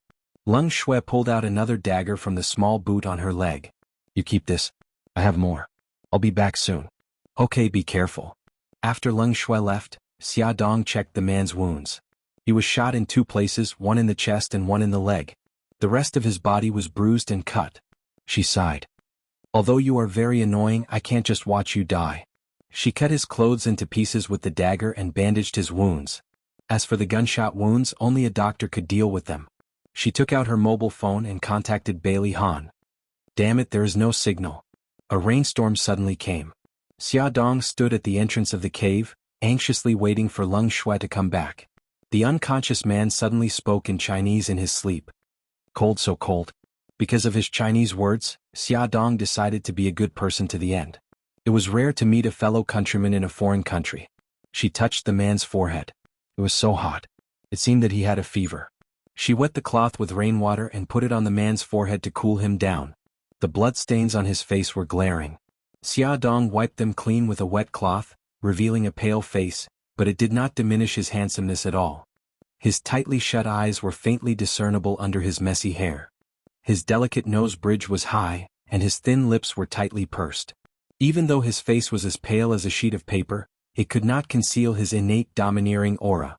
For some reason, Xiaodong felt that his face looked very familiar, as if she had seen it somewhere before. The sound of footsteps interrupted Xiaodong's thoughts. It was Leng Shui. She was soaking wet and dragging a dead snake.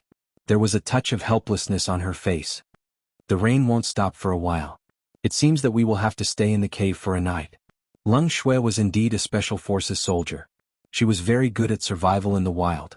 She used the man's gun to shoot at the withered grass and branches. The withered grass immediately lit up and a fire was started.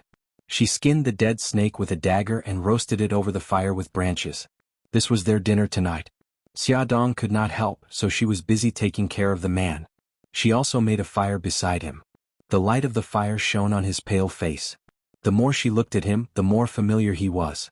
She frowned and thought for a while but still could not figure out who he was. What's the matter? They haven't come back yet? In the Sunshine Coast Hotel, Bailey Han frowned and looked at the respectful hotel manager in front of him. He went back to the hotel in a fit of anger. He did not expect that Xia Dong had not come back in the afternoon. Yes, we have been trying to get in touch with Miss Xia, but we have not succeeded. In the face of strong pressure, the manager's head was covered with cold sweat. Gather all the security guards and bodyguards of the hotel and search the mountain immediately. Bailey Han strode out. Du Bing hurriedly followed him and at the same time, used the walkie-talkie to ask the driver to prepare the car. The car quickly drove to the foot of the mountain. Everyone was divided into groups of 3 to search in different directions. Bailey Han and Du Bing were in groups of 2, wearing raincoats and holding flashlights, going up the slope. The soil under their feet was relatively primitive. It had not been modified by anyone. The soil here was particularly soft. The slope was covered with about an inch of fallen leaves. Bailey Han moved forward with great difficulty. The rain washed away all the traces, making it more difficult for them to search. 2 hours later there was still no news of Xia Dong. Bailey Han was burning with anxiety. He had heard from the locals that the primitive rainforest was very dangerous at night. Poisonous insects and fierce beasts would appear. In addition, it was raining heavily now. He did not know whether they were safe or not. In the cave, Xia Dong changed a wet cloth for the injured man from time to time. Leng Shui sat by the fire and focused on roasting the snake meat. The snake meat gradually emitted a fragrance. Like magic, she took out a bottle of salt and 5 spices from the bag around her waist and sprinkled them on the snake meat. The meat's fragrance was even stronger. I didn't expect you to be so well prepared. Xia Dong took the snake meat she had cut and praised. I'm used to it. When I was on a mission, I also survived in the wild for half a month. Since then, I have developed the habit of carrying spices with me. This was the first time Leng Shui mentioned her own experience. The two were indeed hungry and focused on eating. Leng Shui's chewing suddenly stopped and looked around vigilantly. She lowered her voice and said, "Did you hear something?" Xia Dong also stopped chewing because she also heard a sizzling sound coming from behind 2 big rocks in the cave. Then, the sizzling sound was accompanied by the sound of something hitting the ground. The sound was not loud, but it was very clear. Xia Dong and Leng Shui both stared at the 2 big rocks with all 4 eyes. Several green lights flashed from behind the big rocks. Leng Shui threw away the snake meat and pulled out a burning stick with both hands at the same time. She stuffed one of them into Xia Dong's hand and shouted, "Go to the entrance of the cave." Before they could see what appeared, Xia Dong was pushed away by Leng Shui. Leng Shui held the fire stick in one hand and picked up the man lying on the ground with the other. They followed her to the entrance of the cave. Leng Shui raised her leg and kicked the fire away. The burning wood scattered in all directions, forming a protective barrier in front of the 3 of them. Xia Dong saw clearly that what crawled out from behind the big rocks was a dense swarm of black spiders. When they crawled to the front of the burning stick, they finally stopped and gathered together to gnaw on the snake meat on the ground. The sound of spiders gnawing on the snake meat was hair-raising. Leng Shui looked at the group of spiders with a cold face. They are black widows, the most terrible spiders in the tropical rainforest. If they bite you, you will die very quickly. Xia Dong shivered. The firewood won't last long. We have to escape. These spiders were very fast. A few of them had already crawled along the stone wall and were eyeing Xia Dong and Leng Shui covetously. Leng Shui looked at the man lying on her shoulder. "I'm not sure if we can take him with us." "No, we can't throw him away." Xia Dong shouted almost reflexively. His face was so familiar. Maybe he was someone she knew before. She couldn't do that. She stepped forward to support the man. "I'll take him. You cover us." A wounded man and a pregnant woman. Leng Shui had to take care of them while dealing with the spiders. The 3 of them supported each other out of the cave. Leng Shui threw the torch in her hand to the place where the firewood was piled up. Wisps of white smoke drifted out of the cave. "Young master, there's a fire over there." Du Bing looked around with the night vision binoculars and suddenly shouted excitedly, "Call a few more people over." Bailey Han's heart trembled. Regardless of how difficult the road was, he rushed in the direction Du Bing pointed. Xia Dong, where are you?" Bailey Han's voice was particularly clear in the rainy night. Leng Shui supported Xia Dong with one hand and carried the wounded man with the other. She groped forward in the rainy night. Suddenly her eyes lit up. "Miss Xia," it's young master's voice. Xia Dong also heard it and shouted excitedly, "Bailey Han, I'm here." "Bailey Han." "Young master, they're over there." "Xia Dong, don't move. We'll be there soon." Bailey Han practically sprinted over. The raincoat on his body had already been torn by the branches and did not provide any shelter from the rain. His hair and clothes were all wet and he looked extremely pathetic. However, this did not affect his domineering aura. "You idiot. You followed the tour guide all the way and got lost. Calling you an idiot is flattering you. You're a single-celled animal. You don't have such a high-level thing as a brain." Bailey Han scolded Xiaodong in one breath. Awesome novel Songshu 566. Chapter 30. Xiaodong's nose twitched. They had encountered so many dangers along the way, but she didn't cry. But hearing his continuous scolding, she suddenly felt scared and wronged. Tears trickled down her cheeks. Bailey Han then noticed how embarrassed Xiaodong was. Her coat was torn and there were scratches on her arms and cheeks. "Idiot." He scolded again, took off his coat and put it on Xiaodong's head rudely, trying to block the pouring rain. Then he bent down and picked her up. "You guys go and help Leng Shui." "Yes, young master." 3 or 4 bodyguards rushed up and helped Leng Shui carry the injured man. Xiaodong looked at Bailey Han, who was soaked like a drowned rat. She felt indescribably conflicted. She stretched out her arm and pulled the coat, trying to cover him with it. Bailey Han lowered his head and glared at her fiercely. "Stay here obediently." "Okay." Xiaodong withdrew her hand timidly. Several bodyguards wanted to come over and help Bailey Han, but Bailey Han refused. He personally carried her and staggered down. Leng Shui was supported by Du Bing and slowly moved down. The group of people dawdled for nearly an hour before they finally arrived at the foot of the mountain safely. Bailey Han bent down and put Xiaodong in the back seat of the car. The cold rain took away a lot of her body heat. Feeling her trembling, Bailey Han said to the driver in the front seat, "Take off your clothes." Among them, only the driver's clothes were still dry because he had been in the car all the time. The driver Gigai took off his shirt. "Turn your head and close your eyes. Don't peek." Bailey Han didn't think it was enough. He put down the curtain in the car, completely separating the driver's seat from the back of the car. Bailey Han began to take off Xiaodong's clothes. "Hey, what do you want to do?" Xiaodong hurriedly hugged her chest. Bailey Han slapped her arm angrily. "You still want to wear wet clothes? Hurry and put it on for me." You turn around, close your eyes and don't peek." Xiaodong repeated his orders to the driver. Bailey Han's face darkened and he turned his head away. Xiaodong turned around and carefully peeked at him. Seeing that he wasn't peeking, she hurriedly took off her soaked clothes and put on the chauffeur's shirt. When they returned to the hotel, Bailey Han bent down, put his arm under Xiaodong's legs and picked her up. Ignoring her protests, he said in a cold voice full of dignity and anger, "Don't resist." As he walked through the lobby, he turned around and ordered, "Call the doctor." The lobby manager took the order and ran away. Xiaodong's injuries weren't serious. She only had abrasions on her arms and cheeks. The doctor carefully checked for internal injuries. The child in her belly was also fine. Xiaodong sat on the bed uneasily and carefully observed Bailey Han's livid face. After the doctor finished, she said carefully, "Bailey Han, can you let the doctor take a look at the injured man?" Bailey Han glared at her. "You care about him a lot? Are you complaining that he didn't kill you with one shot?" On the way back, Xiaodong had already told him about the accident on the way back and how the mysterious man had threatened them with a gun. No, we have to go all the way.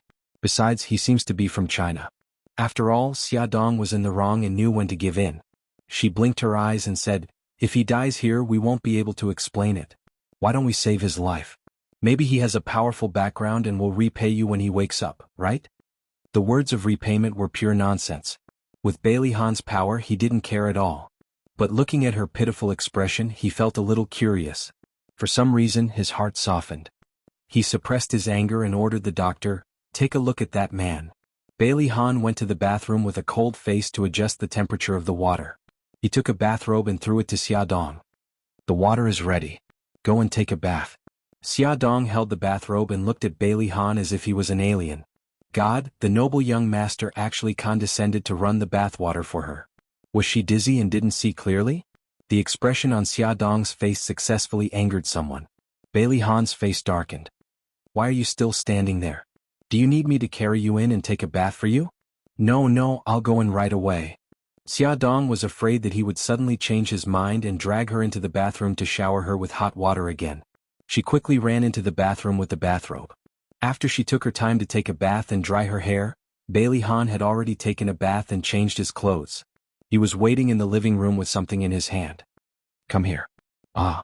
Bailey Han didn't have the patience to wait for her to be in a daze. He walked over and dragged her to the sofa. He pressed her down and placed her arm flat on the back of the sofa. He took a cotton swab full of ointment and helped her apply it. Xia Dong lowered her head with a red face and desperately held down the bathrobe that was almost exposed. Does it hurt? Xia Dong was stunned. Bailey Han looked up with a cold gaze. Let me ask you, does the wound hurt?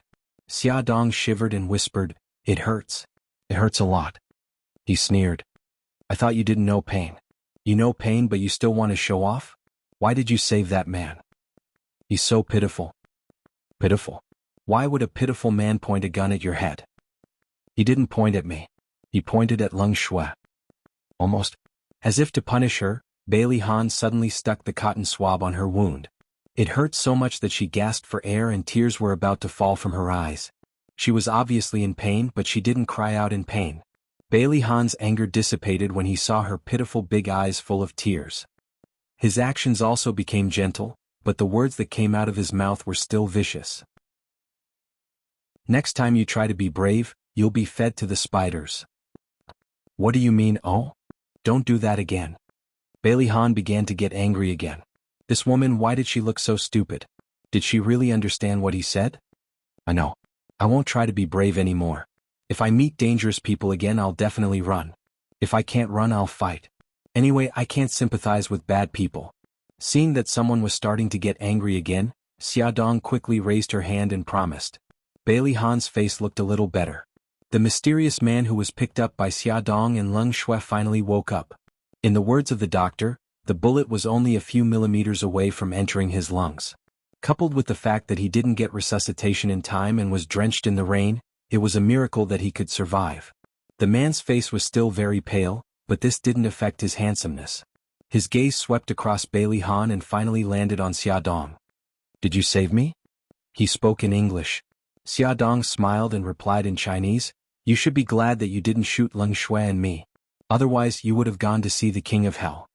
The man's good-looking eyebrows moved slightly. There was a hint of inquiry in his deep eyes. He replied in Chinese, You're from China. That's right. That's why you should be glad that you're from China. Otherwise you wouldn't be alive now. If he wasn't from China, he would have been abandoned when the spiders attacked them. The man's lips slowly curled up. His voice was still cold. I'm only half China. My mother is from China. Speaking of his mother, there was a hint of warmth in his eyes. Thank you. My name is Mika Kito. Mika Kito, the young master of the Sanku group in Japan. Nice to meet you. Bailey Han sat opposite him calmly. Bailey Han had a habit of not keeping people with unknown identities by his side. That night, he ordered someone to investigate Mika Kito's identity. Mika Kito's eyes were sharp. You are? Bailey Han. So you're the young master of the Bailey family. Nice to meet you. The Bailey family was very influential in both the underworld and the underworld. It was hard for Mika Kito not to know. The two equally outstanding men stared at each other. One was domineering and cold, while the other was ruthless and sharp.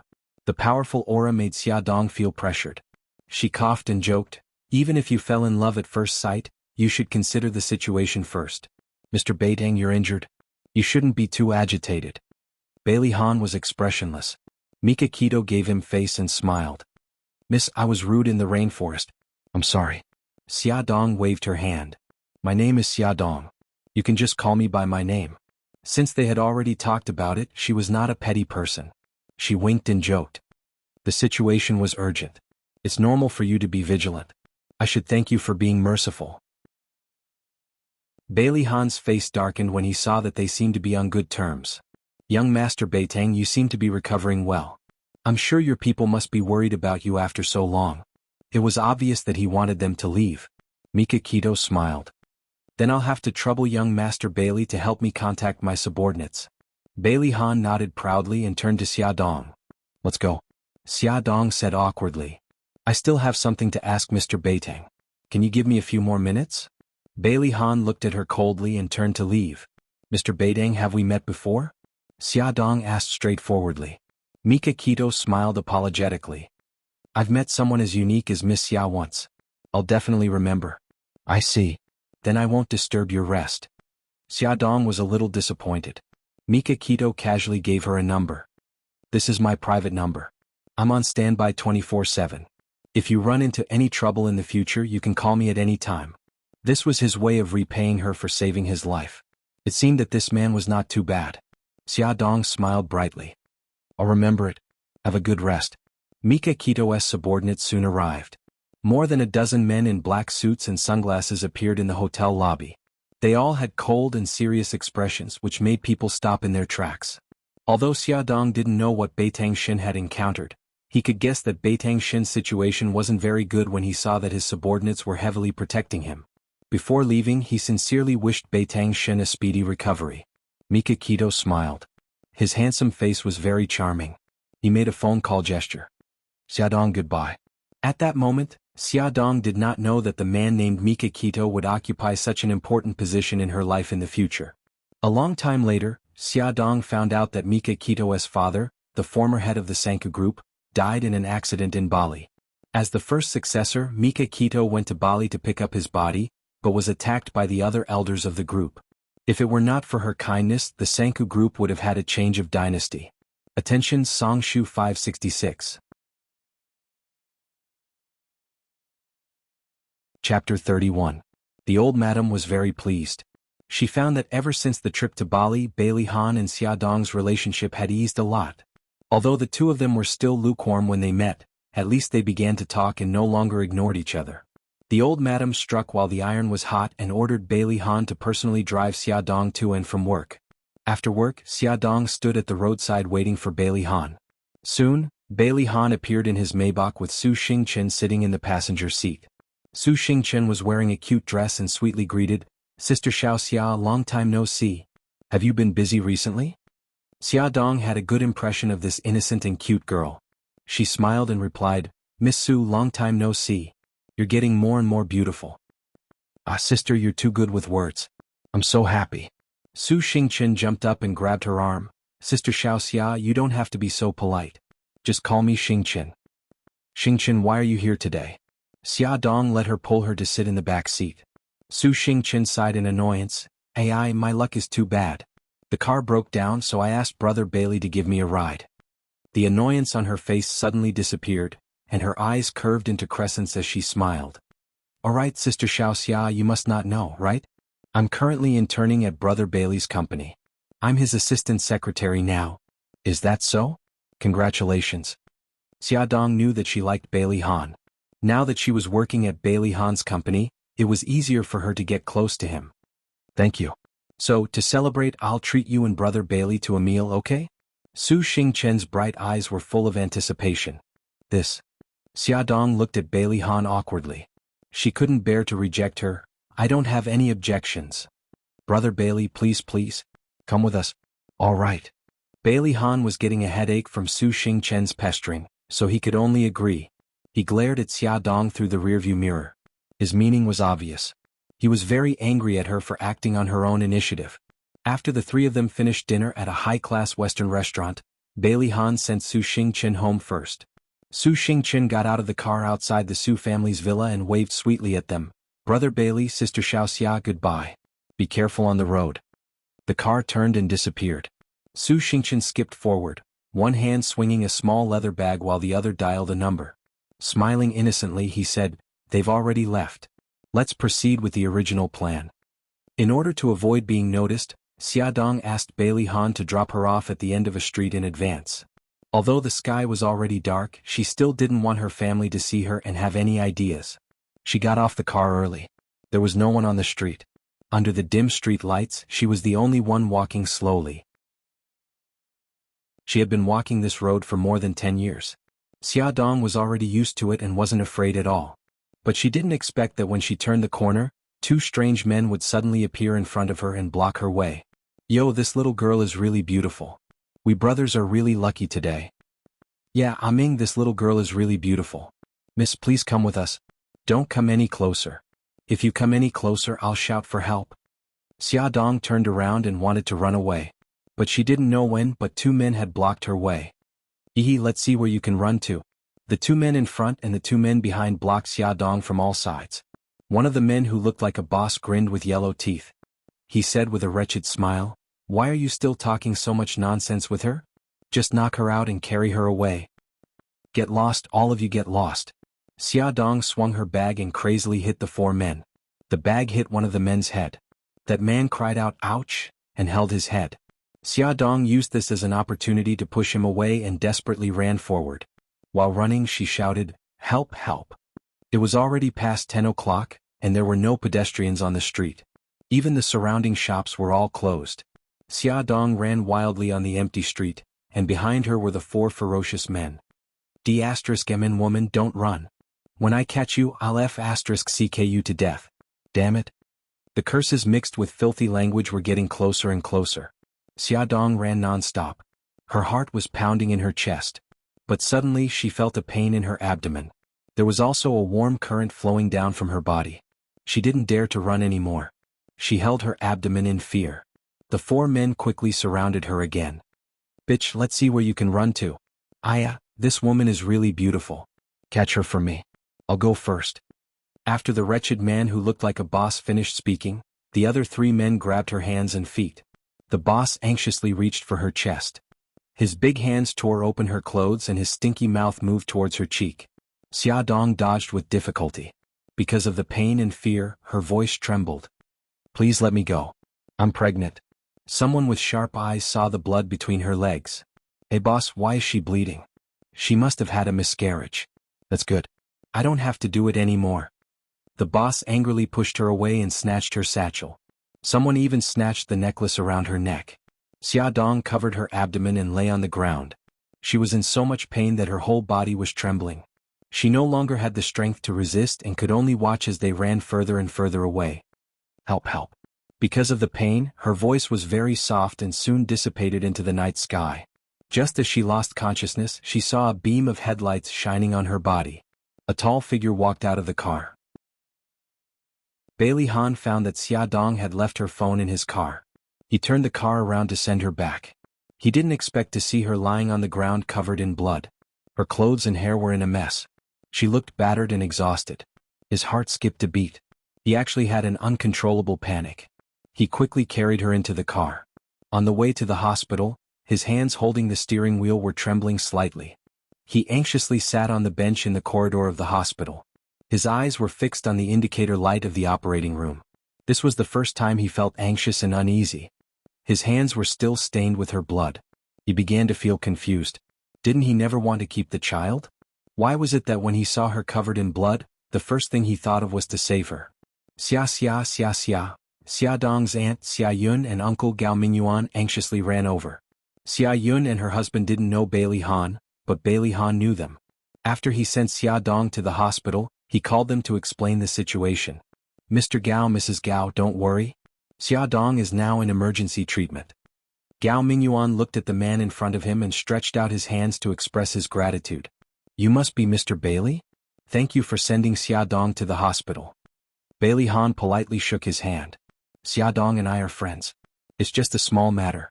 The operation won't be over for a while. Please sit down and rest for a while. After some time, the door of the operating room finally opened. The doctor smiled and said, Young Master Bailey, please don't worry. Miss Xia is fine. The child is also saved. Bye, child? When Xia Yun heard this explosive news, her eyes rolled back and she fainted. Bailey Han hurriedly called the doctor to check on her. Only then did he realize that Xia Dong hadn't told her family about her pregnancy. Now he had made a fool of himself. Xia Yun slowly woke up. The first thing she said when she opened her eyes was, Child, what's the matter with the child? Bailey Han told her the truth. Xia Dong is pregnant. The child is mine. What? Xia Yun's face turned pale. She raised her hand and slapped him. 5 red marks instantly appeared on Bailey Han's face. It was obvious that she had used all her strength. She gritted her teeth and said, Is this how a rich young master like you plays with the daughter of a good family? Bailey Han's eyes surged with anger, but he quickly hid it. He said in a low voice, You've misunderstood. It's not what you think. If it's not what it is, then what is it? Are you bullying our xianxia because she doesn't have parents? Her father abandoned her when she was young. Her mother passed away when she was very young. She's already so pitiful. How can you be so cruel to play with her feelings and stab her in the heart? Xia Yun pointed at his nose and shouted, Let me tell you, don't think that you can bully her just because she doesn't have parents. Xiaxia still has us. Even if we have to risk our lives, we will seek justice for her. Bailey Han said patiently, you've really misunderstood. If you don't believe me, you can ask Xia Dong yourself when she wakes up. He was originally angry, but when he heard about Xia Dong's background, he was stunned. He only knew that she lived with her aunt, but he didn't know that she was an orphan. Xia Yun didn't believe him and wanted to refute, but Gao Mingyuan quickly stopped her. All right. You just woke up, so you should rest well. He's right. When Xiaxia wakes up, you can ask her and everything will be clear. What's the rush? The moment Xia Dong opened her eyes, she saw Bailey Han's dark and handsome face. She couldn't help but bite her lower lip when she saw his angry look. You Bailey Han, why are you here? Bailey Han's eyes were cold. Why didn't you tell your family? Xia Dong was stunned. Bailey Han raised his hand and pinched her chin. Let me ask you, why didn't you tell your family that you were pregnant? I didn't want them to worry. How was she going to tell her family that a girl who didn't even have a boyfriend suddenly got pregnant? Idiot, are you planning to keep it a secret for the rest of your life? Bailey Han was so angry that he completely released an extremely cold storm. He raised his eyebrows and angrily rebuked a certain someone who was ashamed. Do you know that because you didn't report it in your family's eyes, I've become a bastard who plays with women's feelings? Xia Dong lowered her head. I'm sorry. Bailey Han stared at her weak and pale face, his anger slowly subsiding. He forcefully pinched her chin and lifted her face. Now what do you think we should do?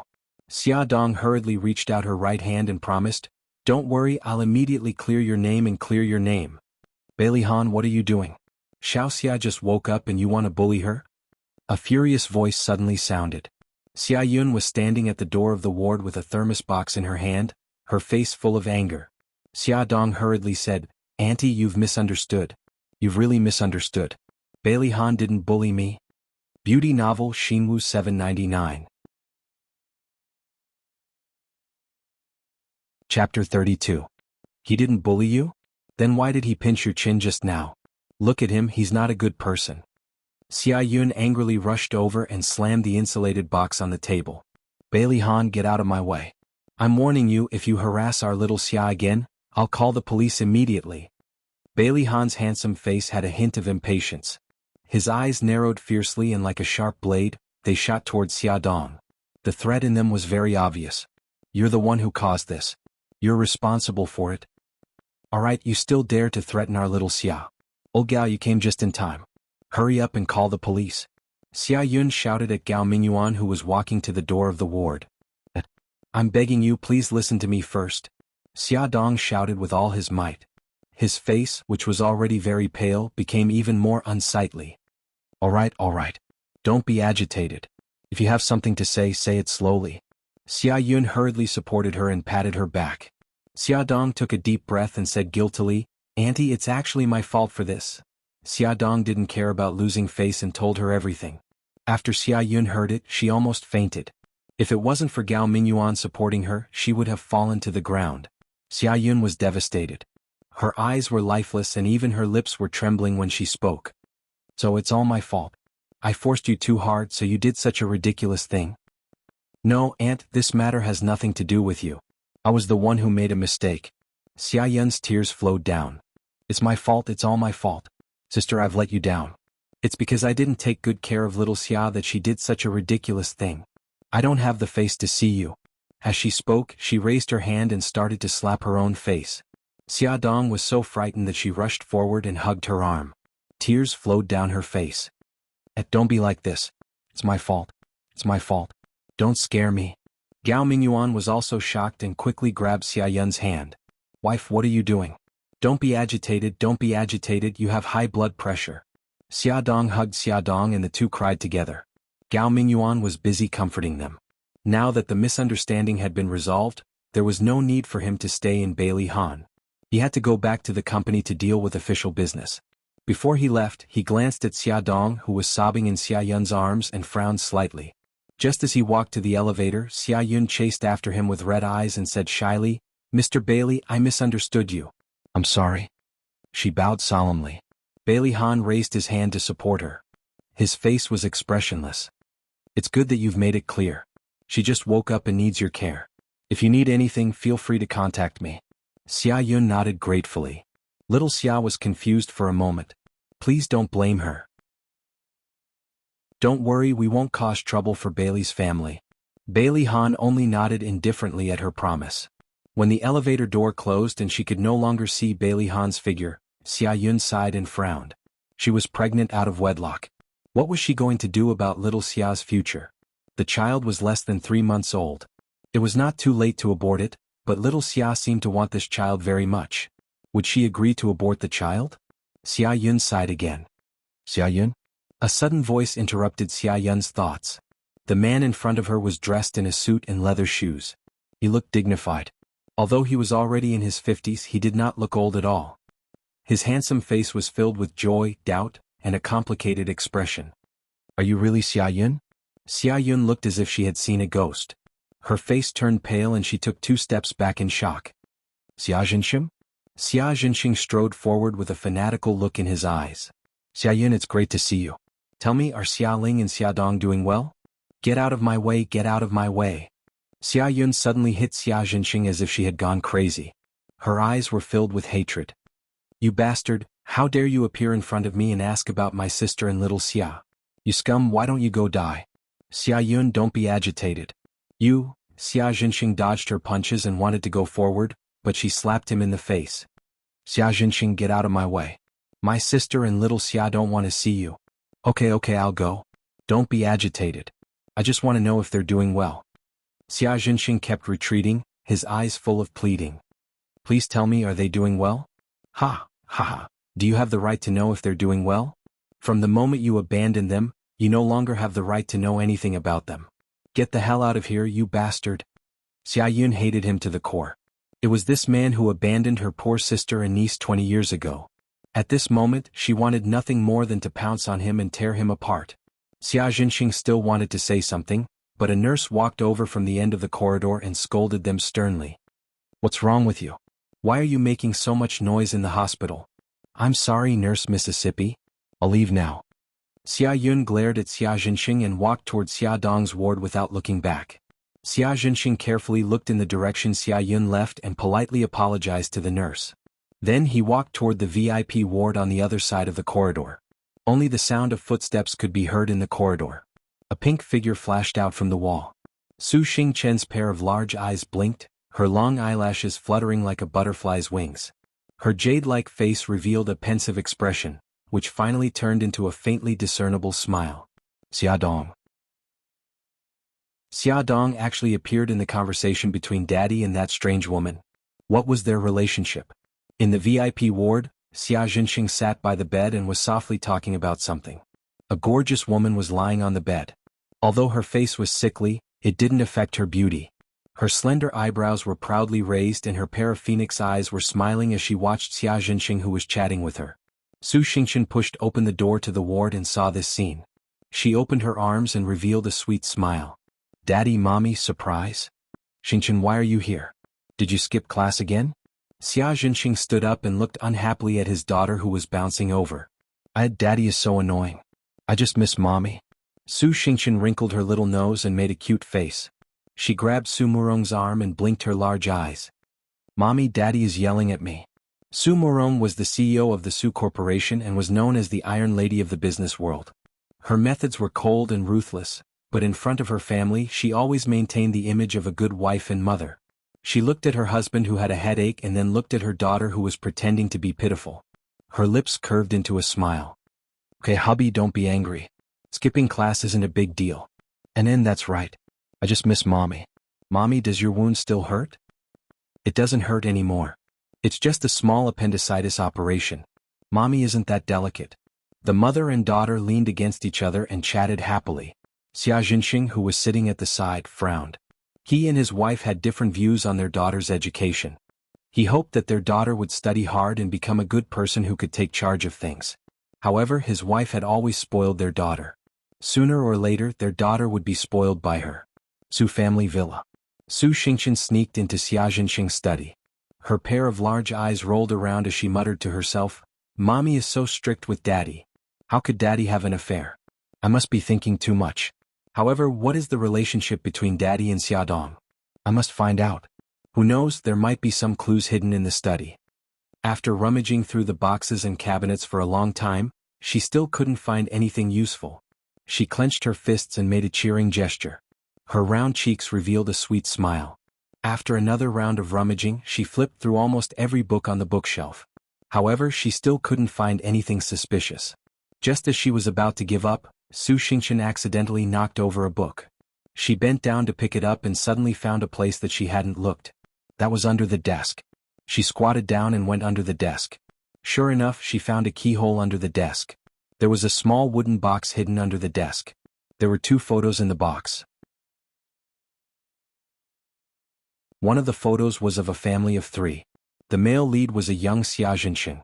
The female lead was a young and beautiful woman in her 20s. The woman was holding a 3 or 4-year-old little girl in her arms. The other photo was of the little girl alone. She was holding a doll and beaming with joy. On the back of the photo was a line of words, "Happy 4th birthday to Xiaxia baby."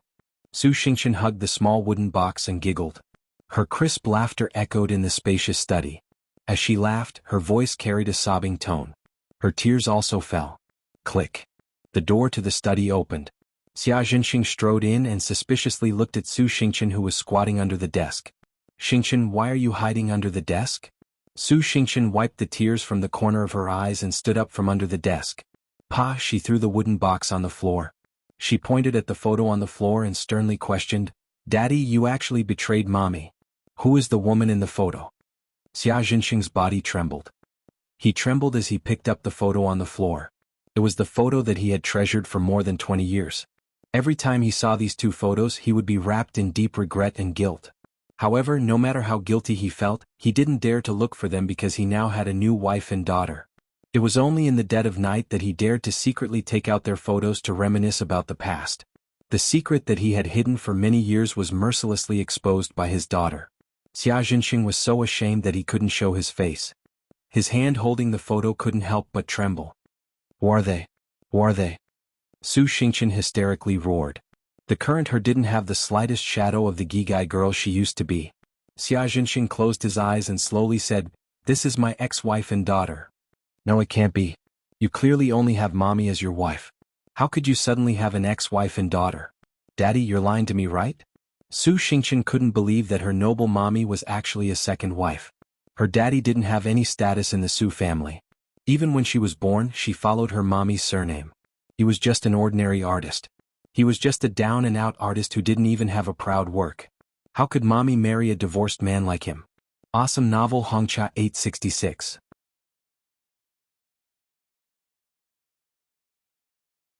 Chapter 33. Absolutely impossible. Daddy, that woman in the photo must be your lover outside. That girl is also an illegitimate daughter, isn't that right, Daddy? Xianxia shook Xianxia's arm like a madwoman. She didn't believe it 1,000 times, 10,000 times. "Xinqian," Xianxia loudly reprimanded, "don't talk nonsense, they are indeed my ex-wife and daughter." "Then you must have deceived Mommy's feelings. You must have not told Mommy that you divorced and have such a big daughter." Xianxia found all kinds of excuses for Su Murong to marry Xianxia. Xianxia seemed to have thought of the past and his face became ugly. "Your Mommy knows about my divorce. I have never deceived her." "Impossible, I don't believe it. How could Mommy marry such an incompetent man like you?" Xianxia was agitated and actually said what was in her heart. Xianxia froze as if he had been slapped in the face. His heart was cold and in extreme pain. Xianxia realized that she had said the wrong thing and immediately apologized in annoyance. "Daddy, I'm sorry, I didn't mean it that way." Xianxia tiredly waved his hand. "What you said is the truth." Although in the eyes of outsiders, he married the daughter of the Su family group and was the son-in-law of the Su family group, and was very bright and beautiful, but only he knew the pain inside. None of the servants of the Su family looked up to him, and they all thought that he was living off a woman. His wife Su Murong's father and brothers looked down on him. He had long been used to it, but he didn't expect that his own daughter would look at him like that. It would be a lie to say that he wasn't sad. But what could he do even if he was sad?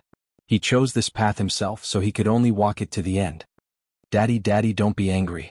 I said the wrong thing, Daddy." Xianxia hugged Xianxia's arm and acted like a spoiled child. Her sweet voice and gentle smile made the depression in his heart reduce by 2 points. He sighed and stroked her long hair. "Xinxia, Daddy doesn't blame you. Don't tell your Mommy about the photos. Just treat it as a little secret between us, okay? Su Xingchen was not in a hurry to answer his question. Instead, he blinked, pointed at the little girl in the photo and asked, "Daddy, can I know my sister's name?" Xia Jinxing looked at the little girl in the photo, his eyes full of warmth and affection. Her name is Xia Dong. She should be 25 years old this year. Xia Dong, Xia Dong. It really was her. Xia Jinxing's smile carried a hint of coldness, but Xia Jinxing, who was focused on the photo, did not notice it. She only heard her sweet voice, "Daddy, I can agree to your request, but Daddy also has to agree to a condition of mine. Daddy, you know that I like Brother Bailey, but recently there's a woman called Xia Dong by Brother Bailey's side. Can you help me chase her away?" Xia Jinxing raised his head in disbelief. Su Xingchen's smile became even sweeter. "Okay, Daddy? Xingchen, she's your sister." Su Xingchen's smile did not change. "She's not my sister. Mommy only gave birth to me as a daughter. If Daddy is not willing, then I can only tell Mommy that you're still hiding the photos of that B*TCH and that bastard child." Xia Jinxing said angrily, "Xingchen, you're not allowed to talk about them like that." Su Xingchen pouted pitifully. "Daddy, you're actually yelling at me. I'm going to tell Mommy and let her be the judge." "No, don't." Xia Jinxing grabbed Su Xingchen, who was running out, his expression revealing a trace of panic. "Don't tell her. I promise you." Su Xingchen hugged him happily. "Daddy, I knew you're the best." There was a knock on the door. "Come in." Xia Dong was slightly startled. The person who appeared at the door of the ward was an unfamiliar man of about 50 years old. He was wearing an expensive suit and his hair was combed neatly. Although he looked old, he did not look old at all. His handsome face even looked somewhat familiar. "You are? Xia." After seeing Xia Dong in shock, Xia Jinxing let out a choked voice from his throat. "I'm your father. Xia, we haven't seen each other for so many years. Have you ever missed your father?" "Father? Xia Jinxing? It's actually him." Xia Dong knew that her expression must be quite ugly. Her hands were already clenched into fists as she tried her best to suppress the urge to rush up and beat him up. This man abandoned her and her mother for money. He had never fulfilled his responsibility as a father for even a day. Even when her grandparents passed away and her mother passed away, leaving her alone and without anyone to depend on, he still did not come to visit her. And now he suddenly came knocking on her door. She was not that naive. She believed that this man would never visit a temple without a reason. Xia. Xia Jinxing coughed softly and acted as if he was acknowledging a family member. Xia Dong took a deep breath and sneered, "Why did you come to my ward? What's the matter?" Xia Jinxing's expression was a little awkward. Xia, have you and your mother been well all these years?" Xia Dong laughed out loud as if she had heard the funniest joke in the world. She laughed until her eyes were filled with tears. "Mother? Are you even worthy of mentioning my mother? Even I find it disgusting to hear her name coming out of your mouth. If there's nothing else, please leave. You're not welcome here." Xia. Xia Jinxing really did not know how to start talking to her. He really wanted to run away, but his other daughter was waiting for him in Su Murong's ward. She had already said that if he did not return in half an hour, she would tell Su Murong about the photos. Xia Dong looked at him coldly. "Mr. Qi, is there anything else? If there's nothing else, please leave." Xia Jinxing gritted his teeth and finally went all out. Xia, I'm here today to tell you that Xingchen is your sister. She also likes Bailey Han. I hope that you can give her Bailey Han." Xia Dong was shocked at first, then she trembled with anger. This was her good father.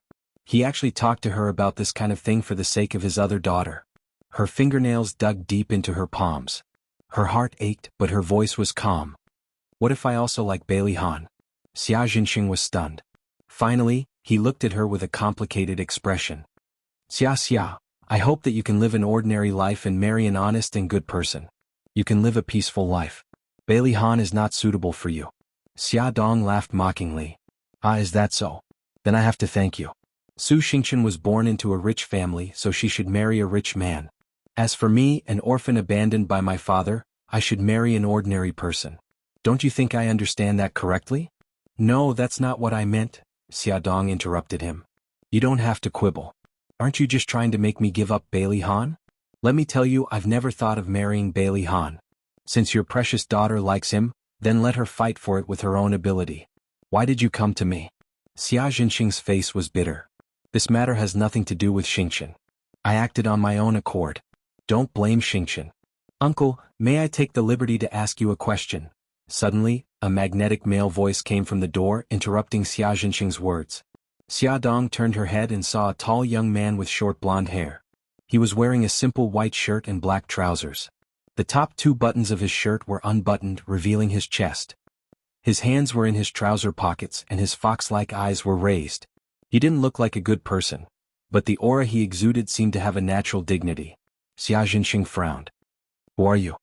Bailey Yun's good-looking lips curled into a sneer.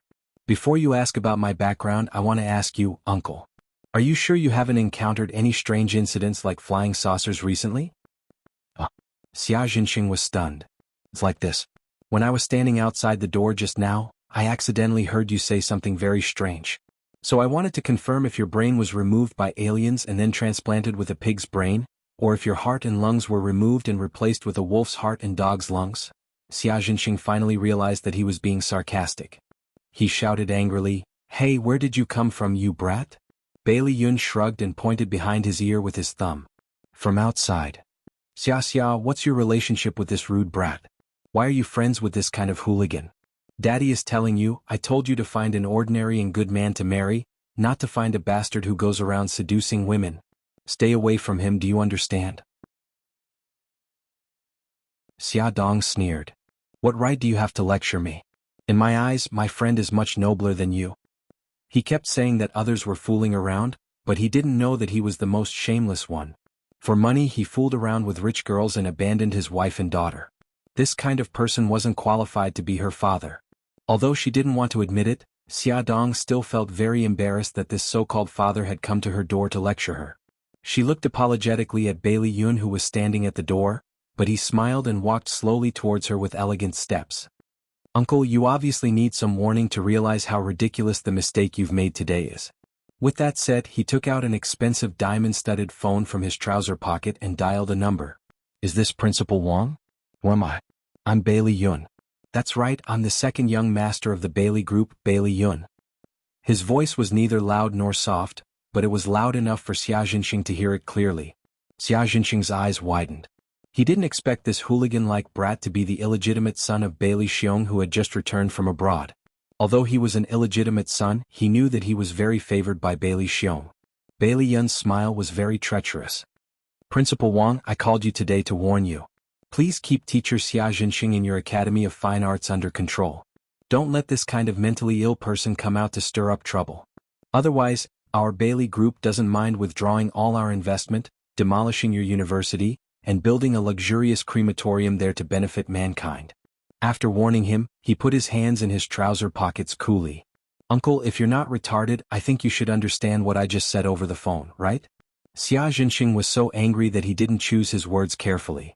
An illegitimate son is an illegitimate son. You have no manners at all. Don't forget that the Bailey family and the Su family have been friends for generations. You'd better be prepared to explain to your father. Bailey Yun's face darkened. Just as he was about to speak, a cold voice beat him to it. Add Songshu 566.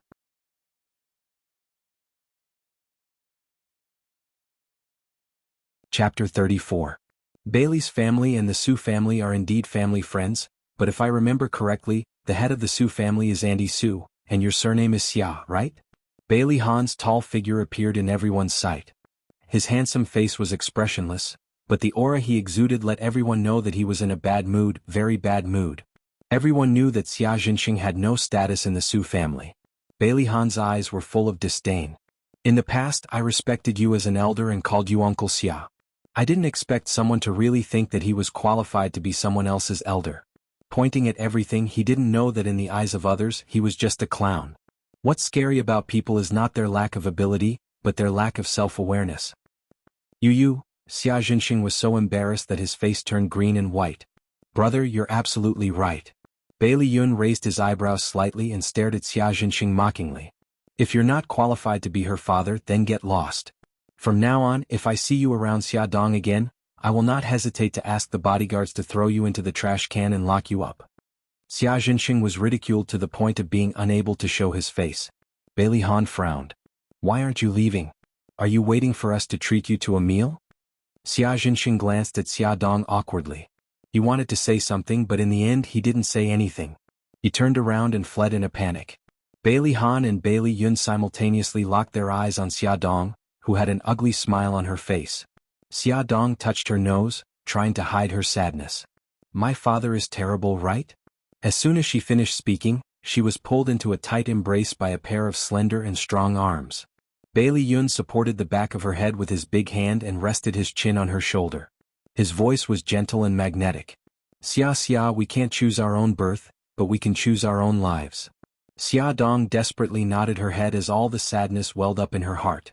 Her pretense of not caring collapsed in an instant. If you want to cry, then cry. Cry it out. Bailey Yun gently stroked her back. Xia Dong's tears instantly gushed out and she sobbed softly in his arms. He didn't say anything and just hugged her even tighter. The two of them seemed to be immersed in their own world and had completely forgotten that Bailey Han was still in the ward. Bailey Han's deep eyes were fixed on Xia Dong, who was being held tightly by Bailey Yun's arms. Their intimacy was really infuriating. Even when he heard Xia Jinxing's words to Xia Dong and wanted to kill him, he wasn't as angry as he was now. He couldn't stay any longer. If he stayed any longer, he wouldn't be able to hold back his anger. He strode out of the ward and slammed the door loudly. Xia Dong came back to her senses and awkwardly retreated from Bailey Yun's arms. Thank you. I want to take a walk downstairs. I'll accompany you. Bailey Yun considerately took her coat and helped her put it on. In the ladies' washroom at the end of the hospital corridor. In a certain toilet, Su Xingqian used a dagger to fiercely stab at a photo. The person in the photo had already been stabbed full of holes, especially the face, which had been slashed one after another. It was simply impossible to see the original appearance of the person. When Xia Jinxing returned in failure, Su Xingqian hid in the washroom and used the dagger to stab Xia Dong's photo, but the corners of her lips curled up. Sister Xia, don't worry. I'll definitely treat you well. The entire photo was cut into pieces. She smiled sweetly and threw the pieces into the toilet.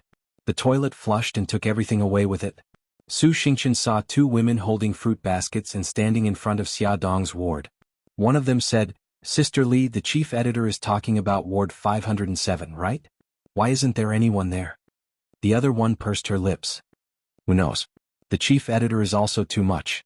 She just had to ask us to visit her. Look at her. Her body is as strong as a bull. How could she be sick just like that? She must be pretending to be sick to avoid the mission of going to the disaster area to interview. These two people were Xia Dong's colleagues, Luo Shi and Qin Li.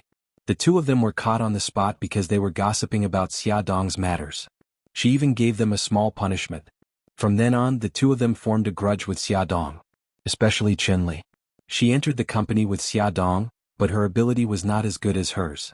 Driven by envy, jealousy, and hatred, she always found trouble with Xia Dong. Two beautiful sisters, are you here to visit Sister Xia Dong? The two of them turned around and saw a girl in a pink doll dress. She had a bright smile on her beautiful face and was as pure and cute as a princess. At first glance, it made people have a good impression of her. Qin Li was moved by her beautiful sister, and revealed a smile. Yes, little sister. Do you know Xia Dong? Su Xingqian blinked. Yes, Sister Xia is the god-granddaughter of Grandma Bailey. We have a very good relationship. Luo Shi asked curiously, who is Grandma Bailey? Grandma Bailey is Brother Bailey's grandmother. Su Xingqian frowned and her delicate nose wrinkled. This sister will definitely ask who Brother Bailey is again. My brother Bailey was even on the cover of Xiangmei magazine last month. Luo Shi and Qin Li looked at each other. Their eyes widened and they saw disbelief in each other's eyes.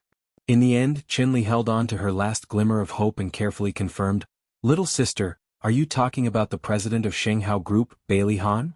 Su Xingqian nodded with a smile. Brother Bailey is the president of Shanghao Group. Oh my god. Qin Li staggered and almost fell. Luo Shi was not much better. He said intermittently, Old Madame Bailey actually recognized Xia Dong as her god-granddaughter. This world is really a fantasy. Bailey's family, the most powerful and famous family in the city. Why didn't such a good thing fall into their lap? I'm not lying to you. Sister Xia is now living in Brother Bailey's house. Qin Li and Luo Shi had not recovered from their shock and were struck by another thunderbolt. Bailey Han was a golden bachelor. He topped the list of men that women in a city wanted to marry for many years. Xia Dong was living in his house. Didn't it mean that the pavilion closest to the water enjoys the moonlight first? Where did that lowly woman get such good luck from? Qin Li's eyes were red with jealousy. She took several deep breaths before she could barely squeeze out a smile. Little sister, how do you know what illness Xiaodong has? Why was she suddenly hospitalized? Actually, I'm not too sure. I heard from Brother Bailey that last night, he saw Sister Xiaoxia lying on the street covered in blood. Her clothes and hair were in a mess. Covered in blood and in a mess. Qin Li was so excited that she was about to cry out. Could it be that Xiaodong was raped? Speaking of which, Sister Xiaoxia was really careless. But fortunately the child is fine. Su Xingqian patted his chest in relief. Child? Qin Li's eyeballs almost fell out. It was too shocking. Pregnant before marriage and then abused. Xiaodong, even I can't help but shed tears of sympathy for you. Qin Li's eyes flashed with a sinister light. Bailey Yun, you don't have to help me. I can walk by myself. Xiaodong appeared at the elevator door with the help of Bailey Yun. As her attention was on Bailey Yun, she did not notice the strange atmosphere in the corridor. Su Xingqian faced the elevator and was the first to see Xiaodong and the others. He happily waved his arms. Sister Xiaoxia, second young master Bailey, you're back. There are two beautiful sisters here to visit Sister Xiaoxia. Bailey's second young master was the legendary illegitimate son of the Bailey family, Bailey Yun. Why was he taking such good care of Xiaodong? Qin Li and Luo Shi's expressions were ugly. Xiaodong's expression was also ugly. As if she had completed her task, Qin Li mechanically expressed her colleagues' concern for Xiaodong and then found an excuse to leave. Xiaodong had a premonition that a disaster was coming. Xiaodong's premonition was right. Not only was a disaster coming, it was simply the end of the world. First, the overwhelming media reported that the illegitimate son of the Bailey family, Bailey's second young master, had returned from the United States and his private life was all kinds of debauchery. Then it was exposed that the old Bailey's god-granddaughter, Xiaodong, was pregnant out of wedlock and suspected to have an unclear relationship with Bailey Yun. This was not the worst. A video suddenly went viral on the internet. The content of the video was the scene of Xiaodong being harassed by hooligans that night. The video was edited very skillfully and ended when the hooligan leader pounced on Xiaodong's chest. Why is it over? Was she raped or not? Do you still need to ask? She was definitely raped. She was definitely gang raped by those people. I didn't expect her figure to be so good. Look at those breasts. Just when Xiaodong's reputation was at rock bottom, there was another explosive news. Xiaodong was pregnant. Who was the father of the child? All kinds of photos were exposed. There were photos of Bailey Yun holding Xiaodong's arm, and photos of Bailey Han driving Xiaodong around. There were different opinions about the child's father. There were even reporters who blocked the entrance of Gao Mingyuan's school and asked him if he knew who the father of the child in his niece's stomach was. Brothers in rich families turn against each other for a woman. Cinderella jumps into rich family after pregnancy. Fashion editor falls into rich love triangle. Who says broken shoes don't have a good ending? An in-depth analysis of Xiaodong's secret to success. All kinds of news that destroyed the three views of Xiaodong filled her vision. Negative news about her was everywhere. Because of this incident, her family could no longer live a normal life. Her uncle was warned by the school for damaging the school's reputation and took the initiative to stay at home. Her aunt was ridiculed by the people in the community and didn't even dare to leave the house. Fortunately, her cousin Gao Feng was far away abroad and wasn't affected by this incident. Her uncle and aunt were obviously very sad, but they never complained to Xiaodong. They even comforted her to be more open-minded. As a result, Xiaodong felt even more guilty. She regretted that she impulsively borrowed the child. Unfortunately, it was too late to regret now. There were even more rumors in the company. Even her colleagues who had a good relationship with her were mocking and ridiculing her. Hey, isn't this the granddaughter of the old lady Bailey? Why aren't you taking care of the baby at home? Why are you working with us ordinary people from 9 to 5? Yes, Xiaodong, the child is your magic weapon to turn a sparrow into a phoenix. Don't let anything happen to it. I say, why are you guys so mean? Xiaodong not only has the magic weapon of the child, but also her body and face. Otherwise, how could she charm the two great sons of Bailey Han and Bailey Yun under her skirt? The chief editor, Lisa, threw a thick stack of newspapers in front of Xiaodong with a livid face. Xiaodong, although this is your private matter and I shouldn't interfere, but now the scandal about you has seriously affected the normal operations of the company. Now the famous people are not willing to accept our magazine's interview. They say that our reputation is bad. Our colleagues have to go out and be ridiculed by their peers. Tell me, how can we continue to work? Attention, Songshu 566.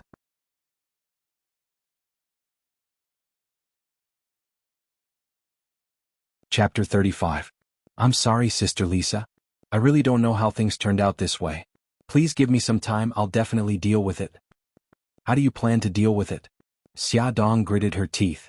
Don't they just want to know the inside story? I will fulfill their wishes. I intend to tell them everything clearly.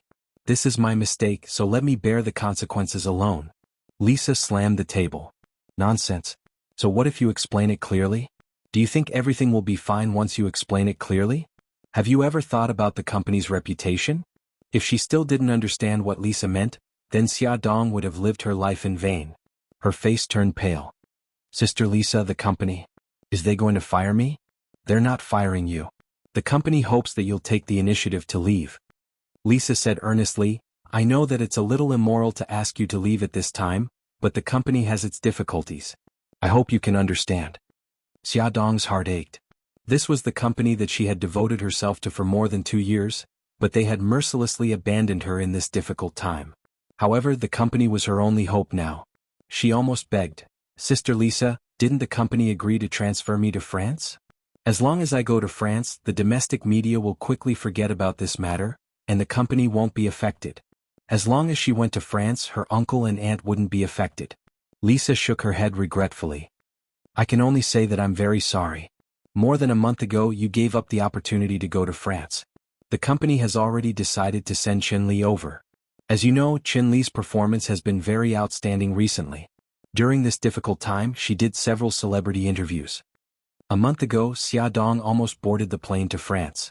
If Bailey Han hadn't suddenly appeared and kidnapped her back. Bailey Han? He must have a way to solve the crisis she was facing now. Xia Dong didn't know how she came to the Bailey Han villa. What should she say to him? She was the main culprit, but now she was asking him, the victim, to solve the problem. The more he thought about it, the more ashamed he felt. But she didn't want to implicate her family and make them suffer with her. After hesitating for a long time, she still came to the door of Bailey Han's room. The door wasn't locked but was left ajar. She pushed it lightly and opened it. When she saw the situation inside the room, her body suddenly froze. Under the dim light, a sexy figure in a black backless dress clung tightly to Bailey Han's body, and the two of them kissed passionately. Xia Dong stood stiffly at the door, not knowing whether she should enter or leave. Then she heard a woman's voice. Han, I heard a lot about you and that woman as soon as I returned to China. Don't you want to explain? Bailey Han held her tightly in his arms. His voice was hoarse as if he was trying to restrain himself. Yunqian, this matter is very complicated. I'll tell you slowly. You just need to know that I love you. Other women mean nothing to me. It turned out that she was Su Yunqian, the woman Bailey Han loved the most. The hope in Xia Dong's heart dissipated little by little. She was back and Bailey Han wouldn't care about her life or death. Why should she still stay here and humiliate herself? Walking out of the villa and into the vast night, Xia Dong didn't know where to go or how to deal with the predicament she was facing. The mocking words of the people around her, the disdainful eyes, and Lisa's ruthless expression all filled her mind. She wished so much that she could go on like this and never reach the end, and she didn't have to face those ugly faces. But she still had her family and children and she couldn't escape. Maybe there was still one person who could help her. Xia Dong suddenly thought of a person and her eyes lit up. She took out her mobile phone and dialed a number. Just as she was about to answer the phone, a dazzling light suddenly swept over, and a car rushed towards her at a very fast speed. Xia Dong stepped back in surprise and blocked the dazzling light with her arms. With a squeak, the tires made a very harsh sound and the car stopped in front of her. Two strange men got out of the car, grabbed her arms and pulled her into the car. What are you doing? Let me go. As soon as the scream came out, the mobile phone in Xia Dong's hand was snatched away. She felt a pain in her neck and lost consciousness. In the villa, Bailey Han was vaguely uneasy. The servant said that Xia Dong had just come and left. He called her but no one answered. He called her home but her family said that she hadn't come home yet. It was the middle of the night. Could something have happened to her? Bailey Han took his coat and put it on. He planned to drive along the way home to find her. The bathroom door opened and Su Yunqian came out in a sexy nightgown. Her skin was light pink after the shower. She shyly hugged his waist. Han, tonight I'm going to give myself to you as a birthday present. Happy birthday. Today was Bailey Han's birthday, so Su Yunxian came all the way back from the UK to celebrate for him. Her soft little hand drew circles on his strong chest, and her watery eyes gazed at him affectionately. If it were in the past, he would have embraced her and kissed her delicate red lips. But now he was worried about Xia Dong's safety and gently pushed her away. Yunxian, I have something to do. Wait for me to come back. Han, good girl, I'll be back soon. Bailey Han kissed her forehead.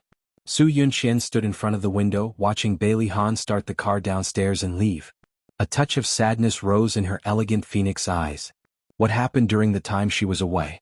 Why did Han no longer put her first? In the past he would never refuse her request. Uncle Wang, please tell me what happened during the time I was abroad. That woman called Xia Dong, what is the relationship between her and Han? Uncle Wang looked troubled. Miss Su, these are not things I should say. If you must know, you can ask old madam. Su Yunxian looked at him sincerely. Uncle Wang, you watched me grow up and I have always treated you as my biological uncle. If you don't help me at this time, no one can. You know, old madam doesn't like me very much. Uncle Wang was in a dilemma. In the end, he was defeated by her earnest gaze. He gritted his teeth and said, Forget it, I'll just say more. On the third day after you left, young master brought Miss Xia back and asked me to send her to and from work every day. Later there was a rumor that Miss Xia was actually pregnant. After that, it was more or less the same as what the newspapers reported. That child, whose is it? I'm not sure, but it should have something to do with young master and second young master. Otherwise, old madam wouldn't have placed so much importance on the child in Xia Dong's stomach. As for who the child's father was, he really didn't know. Bailey's family was very strict and everyone kept their mouths shut about such things. As soon as Su Yunxian got off the plane, she saw a lot of negative news about Bailey Han. When they met, she also questioned him. He told her to trust him, so she believed him. She believed him because she believed that he loved her and wouldn't do anything to hurt her. But after hearing Uncle Wang's words, she began to feel afraid. If the child was Bailey Yun's, why would Bailey Han bring that woman to his villa? It was very likely that the child was his own. The man she loved actually had a child with another woman. To the proud Su Yunxian, this was a great humiliation. The smile on her face had long disappeared, and her phoenix eyes were shrouded in a layer of hatred. The road in the middle of the night was very quiet, and it was very difficult to see a car for a long time. Bailey Han's uneasiness grew stronger and stronger. He drove very slowly and looked very carefully, afraid that he would miss a figure on the road. Her head was dizzy. Xia Dong had just opened her eyes when she was stimulated by the glaring lights, and she closed her eyes again. A sinister laughter sounded in her ears. Stupid woman, you escaped a disaster last time, but this time, you won't be so lucky. Xia Dong suddenly opened her eyes and stared at the man in front of her who was looking down at her. You're the boss from that night. The man laughed sinisterly, revealing a mouthful of yellow teeth. That's right, I'm the male lead in the video. My face is pixelated, but you still remember me. Have you fallen in love with me, brother Hu? His smile was lewd and wretched, and his pair of hasty hands touched her face. Xia Dong was so disgusted that she almost vomited. Why did you kidnap me? The man revealed a sinister smile. I like you and want you to be my woman. But your face is too beautiful, and it's easy for you to hook up with other men. As he spoke, he pulled out a sharp dagger from his waist and gestured at her face. In order to prevent you from cuckolding me, I'll first disfigure your face. The cold blade slid back and forth on her face, and Xia Dong had goosebumps all over her body. She forced herself to calm down. Brother Hu, right? Let me go and I'll give you as much money as you want. I'm really not doing this for money, don't look down on me. Brother Hu pierced the blade into her cheek bit by bit, and blood immediately flowed out, dripping along the blade to the ground. Xia Dong trembled in pain and couldn't help but scream. But soon an even more heart-wrenching pain assaulted her. The sharp blade cut straight from her left eyebrow to her chin, and blood flowed along the tip of the blade. Xia Dong was in so much pain that her vision turned white. Just as she was about to faint from the pain, Brother Hu kicked her stomach and cursed, F***ck your mother, I almost forgot that you have a bastard in your stomach. Brothers, go get rid of the bastard in her stomach. How do we do it, Brother Hu? F***ck your mother, you still have to ask me this kind of question. Kick, hit, do whatever you want. Can't I cleanse my silver spear with blood? I've never had a pregnant woman before. The 4 men surrounded her. While saying obscene words, several hands touched her body. No, don't. Xia Dong crawled on the ground, curling up into a ball, tightly protecting her stomach. Please don't hurt the child. She was like an abandoned kitten, and could only use her not-so-sharp claws and teeth to face the powerful wolves and beasts alone. She used her bloody nails to scratch randomly. Her blood-stained teeth madly bit. Let me go, I'm begging you. She cried as she repeated the movements that had long been numbed. They pulled her hair, rough and barbaric, but she did not feel anything at all. She only tried her best to resist everyone who tried to get close to her. Punches and kicks fell on her weak body like raindrops. Her hands and feet were pulled apart and pressed tightly onto the ground. Her mouth was stuffed with a dirty and smelly rag. Her clothes were torn, and her naked body was presented unreservedly in front of the group of violent men. Come and see. Xianhu 799.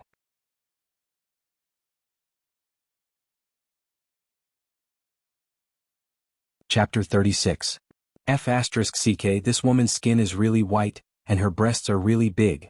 Tiger was like a starving wolf. His small eyes glowed with an evil light as he spat out a string of filthy words. He suddenly pounced on her. His filthy hands spread her legs apart while he hurriedly undid his pants. That ugly and black thing jumped out of his pants. He held onto that thing and moved towards her lower body. Xia Dong shook her head in horror and made helpless and desperate noises.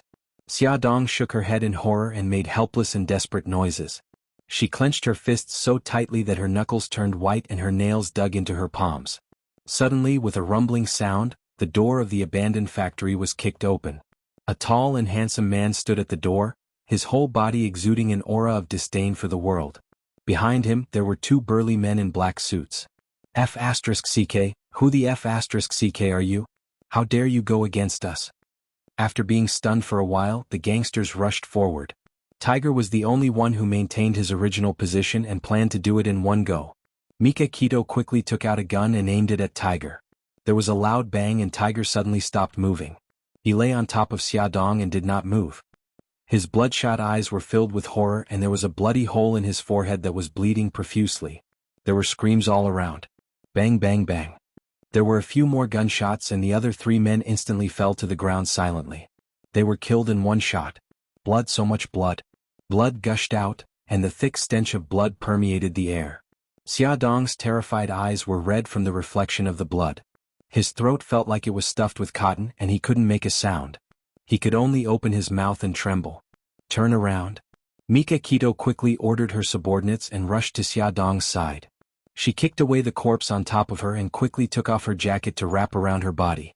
She comforted her in a low voice, Xia Dong, don't be afraid. It's all in the past. It's all in the past. Man, what a scary man. Xia Dong, who was scared out of her wits, crazily pushed the person who was hugging her. There was only one thought in her mind. Men are scary beasts. She shrank away from his touch and screamed, go away, don't touch me. Xia Dong, it's me. I'm Mika Kito. Look at me, I won't hurt you. Mika Kito frowned at Xia Dong, who was curled up in a ball. Her hair was messy and her face was covered with wounds and blood. For the first time he felt a piercing pain. Go away, don't touch me, Mika Kito, Mika Kito, Mika Kito Mika, Mika Mika Mika, Mika Kito, Mika Mika, Mika Mickey of her own world. She lost in her own world and lost in her world of her, she of her own world of her.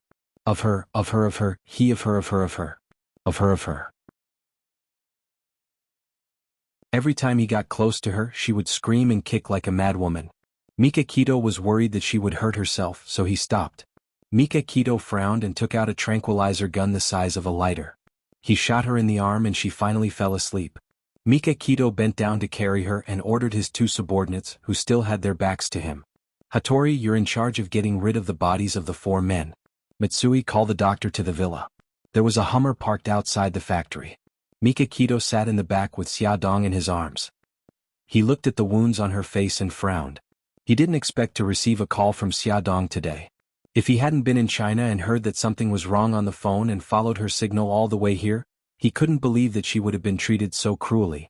After the doctor's examination, Mika Kito found out that Xia Dong was pregnant. He actually felt a little regretful. The child in her belly must be Bailey Han's. Last time in Bali he found out that the 2 of them had an unusual relationship. Because of her deliberate protection, the child in her belly was safe, but she was seriously injured. There were 5 deep cuts on her face and only plastic surgery could restore her previous appearance. There were also many wounds on her body. Her back was the most seriously injured. It was covered in bruises and there wasn't a single piece of undamaged skin. Xiaodong was unconscious for 2 days before she woke up. When she found herself lying in an unfamiliar room, her first reaction was to touch her abdomen. She felt a slight bulge under her palm and sighed in relief. She suddenly touched her face. Her face was wrapped in layers of gauze. Thinking of the scene that day, her heart sank. She must have been disfigured. She struggled to sit up, wanting to find a mirror to check the situation. The door of the room suddenly opened and Beiteng Shin walked in with a look of surprise in his eyes. The doctor said that you would wake up today. You really woke up. Are you hungry? Do you want to eat something? Mika Kito? Did you save me? Yes. You are lucky. I happened to be in China. After I received your call, I immediately tracked down your exact location. Mika Kito put a pillow behind her back. Thank you. Xiaodong was grateful. She hesitated for a while and said, Mika Kito, can I ask you for a favor? Tell me. I want to leave China. Can you help me? Mika Kito's expression changed. Why do you want to leave? Xiaodong pursed her lips. It seems that you still don't know that I am now a celebrity in a city. The overwhelming negative news has affected my and my family's normal life. The media will only forget about me if I leave and my family can return to normal. There was another reason that she didn't say. Although brother who hid it well, Xiaodong didn't believe that he kidnapped her because he liked her. It was very likely that someone was manipulating him from behind. Beiteng Shin could save her once, but he couldn't save her a second time. Only by leaving would she be safe and protect her child. Mika Kito frowned. Why don't you go to Bailey Han? With his ability he can definitely help you solve the problem. Xiaodong naturally interpreted his furrowed eyebrows as dilemma. Forcing a smile, he said, It's a long story. In short, I'm sorry to him. I'm not qualified to ask for his help, and he has no obligation to help me. If you are in a dilemma, just pretend that I didn't mention it. We are even. Mika Kito did not answer immediately. After a moment of silence, he said slowly, I can help you. Which country do you want to go to? Anywhere. As long as I can leave this place. Xiaodong sounded exhausted. Mika Kito looked at her meaningfully. Then go to Japan. I will arrange it tomorrow. Okay. I want to call my family. Mika Kito handed her the phone and left. Xiaodong took the mirror from the table and saw that her face was wrapped in gauze. Only her nose, eyes and mouth were visible. Her heart sank. She was really disfigured. After a few minutes she finally came back to her senses. She pulled herself together and dialed her aunt's home number. Her family was in a mess. Everyone was asking for her whereabouts and even called the police. According to her aunt, Bailey's family also knew about her disappearance and used many channels to find her. In the end, her aunt said, although Bailey Han didn't say anything, he is actually very worried about you. In the 2 days that you went missing, he used his connections to block all the negative news. Xiaodong did not want to tell her family about her current situation. Her reputation was ruined and she was disfigured. She did not want to implicate her family. She did not want them to worry, so she lied. Aunt, I am staying with a friend now. In 2 days I will be going to Japan to study. I'm sorry, Aunt. I have always been stubborn. I am sorry. Tears fell from her eyes. Her aunt also sobbed softly over the phone. In the end, her aunt said, Go. It is good to relax. Come back whenever you miss home. I am sorry. Xiaodong's tears fell even harder. Her eyes were red and swollen from crying. Not long after she hung up, Yisiki called. She probably got her contact information from her aunt. Yisiki immediately scolded her. Strangely, Xiaodong did not feel angry at all. Instead, she laughed and cried. Even if she was despised by the whole world, at least she still had her family and friends who cared about her. Mika Kito completed the procedures to leave the country. Her flight was at 3 in the afternoon the next day. Xiaodong was worried that Bailey's family would find out, so she did not tell her family and Yisiki the date of her departure. On the road in the suburbs, 2 cars were heading towards her.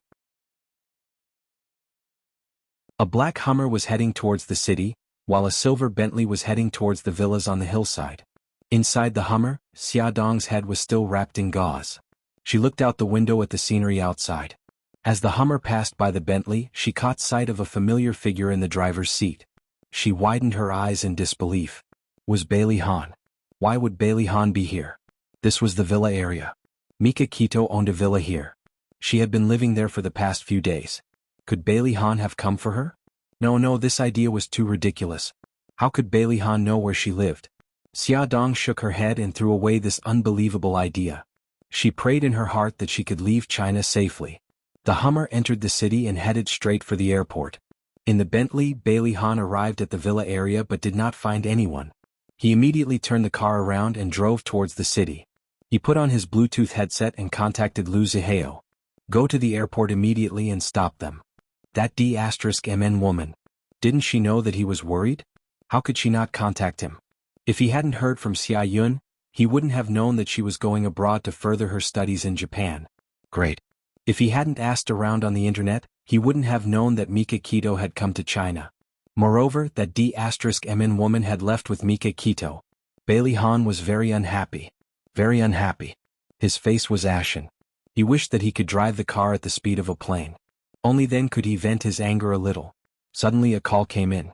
Bailey Han asked coldly, "Who is this?" "Bailey Han, this is Xia Dong." At this moment, Xia Dong was standing in the airport lobby. Mika Kito was waiting for her at the boarding gate. "Bailey Han, I'm sorry. I was the one who caused all this trouble. I have to leave now. I wish you and Miss Su Yinchen happiness. Don't worry, I won't appear in your life and disturb you again." Xia Dong didn't wait for him to speak. After she finished speaking, she hung up the phone. "Hey woman, don't you dare leave." Bailey Han yelled in exasperation, but it was already too late. All that was left in his earpiece was the busy tone. "D*MN. If I catch you, you're dead meat." Bailey Han angrily ripped off his headset. At this moment, a truck drove towards them at high speed. The two cars collided with a loud bang. Ad Hongcha 866.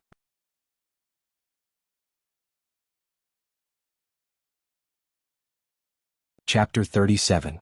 5 years later at the airport, people were coming and going. A tall woman wearing jeans and a t-shirt, her hair was tied up neatly. Large sunglasses covered half of her face, revealing her delicate nose and chin. She was very eye-catching. What was eye-catching was not her outfit, nor her beauty, but the pair of siblings holding hands beside her. The little boy was wearing a white suit and a gentleman's hat. He was so noble and elegant that he looked like a little prince who had walked out of a fairy tale. His handsome and exquisite facial features made people sigh. If this child grew up, he would be so handsome that even the heavens would be angry. His right hand was holding the hand of a little girl. The little girl was wearing a white gauze dress, and her black hair was permed into curls. She wore a diamond-inlaid butterfly hairpin on her curls, which made her delicate little face look even rounder. It made people want to pinch her pink cheeks. "Wow, brother, look, that uncle is so handsome." The little girl suddenly stopped and shook the little boy's arm. Her chubby little finger pointed at the big screen in the airport. "Is he handsome? Is he more handsome than brother?" The little boy didn't think much of it. He raised his head and looked at the big screen with a trace of disdain. It was a huge photo of a man with a cold face and a woman hugging each other. Speaking of which, that man looks a little familiar. The little boy blinked. Brother, isn't that uncle handsome? I want him to be my boyfriend." The little girl's big eyes sparkled. Love-struck fool. The little boy knocked his sister's forehead. "You've changed your mind so quickly. Didn't you like Uncle Hattori's Xiaoji 2 days ago?" The little girl made a face mischievously. "Xiaoji is not as handsome as Uncle. From now on, I want to like Uncle. Of course, in my eyes, brother is still the most handsome." "Little brats, what are you looking at? Hurry up and keep up." Xia Dong walked and realized that 2 of them were missing. She quickly turned around and called the 2 little rascals. "Mommy, look, that uncle is so handsome." The little girl pointed at the big screen excitedly. Xia Dong rolled her eyes. "Xiao Guai, when will you change your infatuation?" As she spoke, she looked in the direction of her daughter's finger and froze.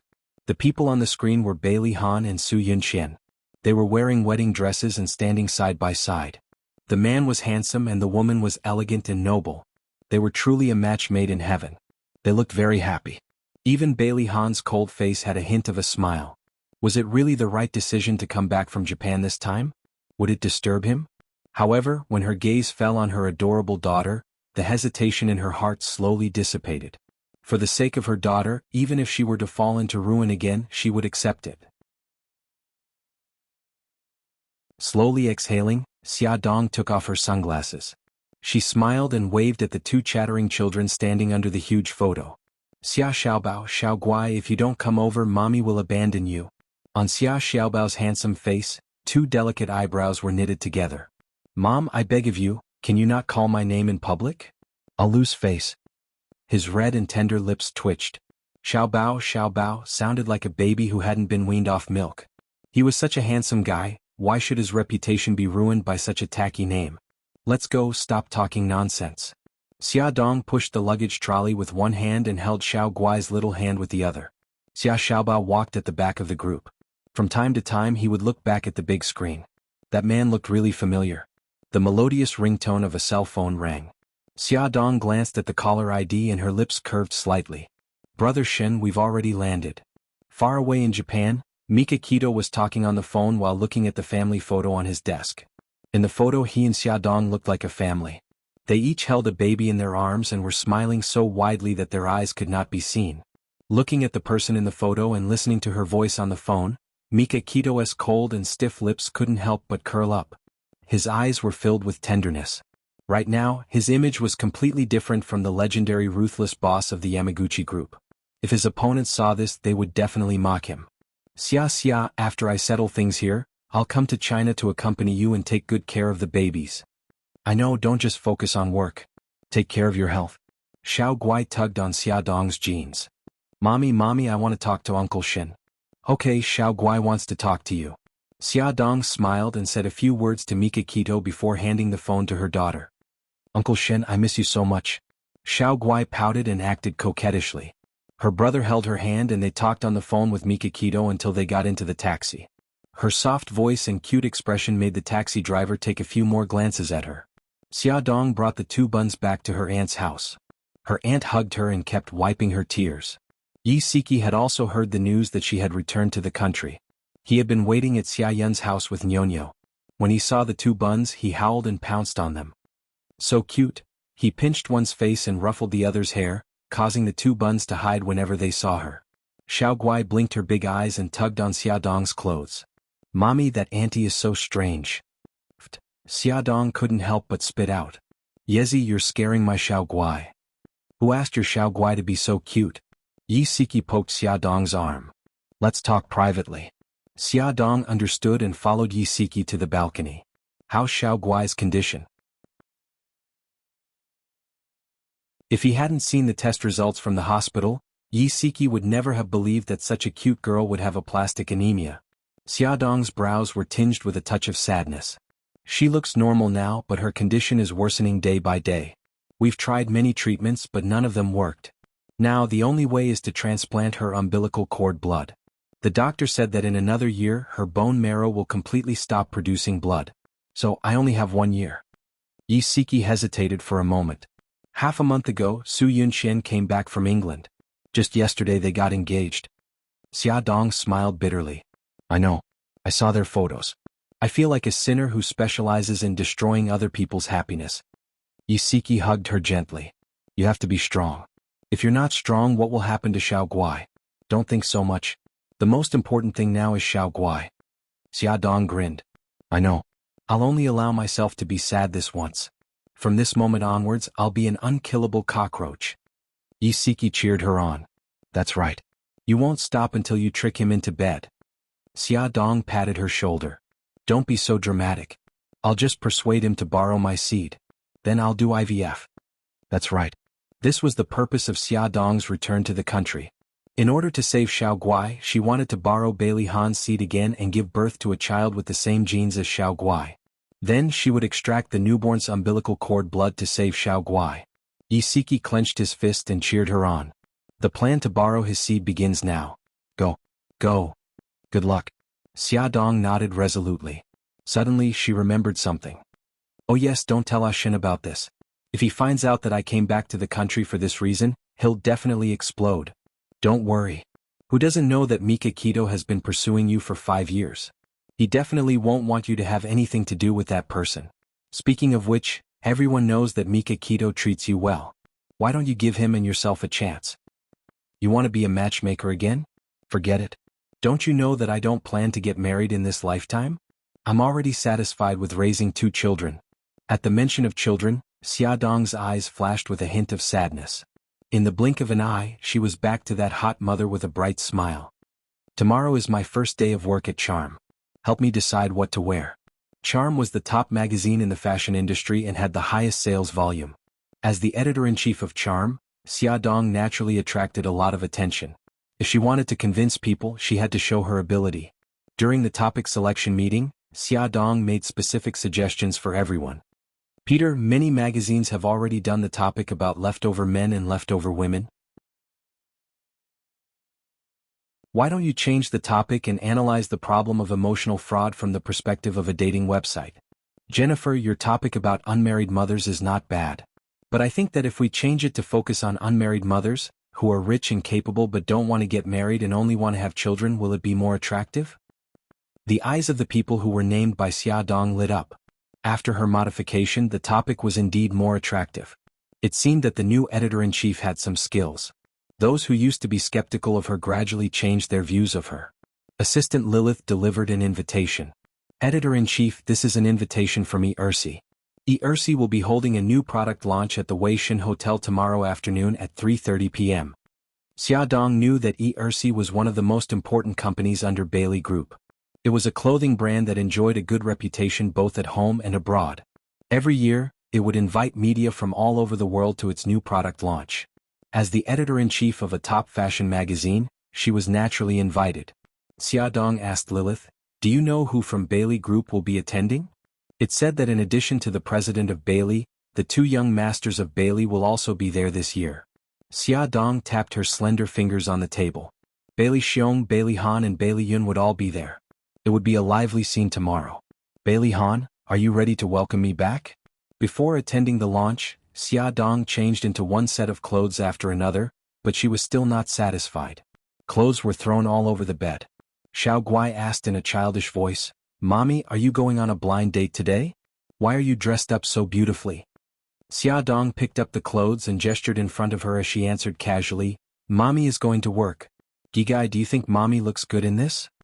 She was holding a sapphire blue evening gown in her hands. It was low-cut, had a hollow back and had a slit that reached her thighs. It looked very sexy. Xia Xiaobao crossed his arms and leaned against the door. He said lazily, "Mom, are you sure you're going to work and not to hook up with a rich husband? You're wearing such a sexy gown, and there are golden words all over your body that say, 'Come and hook up with me.'" Xiaodong was speechless. She was indeed planning to hook up with that rich husband, Bailey Han. "Son, do you have to be so sharp?" In the end, Xiaodong gave up on the sexy outfit and decided to go for the graceful route. As soon as Xiaodong left, Xia Xiaobao followed her, holding Xiao Guai's hand. The two little guys were carrying Garfield backpacks and wearing a pair of sunglasses. They arrogantly asked the driver to follow the taxi that Xiaodong was in. Awesome novel Songshu 566, that you're tuning in to the Sword Dance in the Vast Sky YouTube channel. Don't forget to subscribe and join us on this journey to catch the most captivating stories.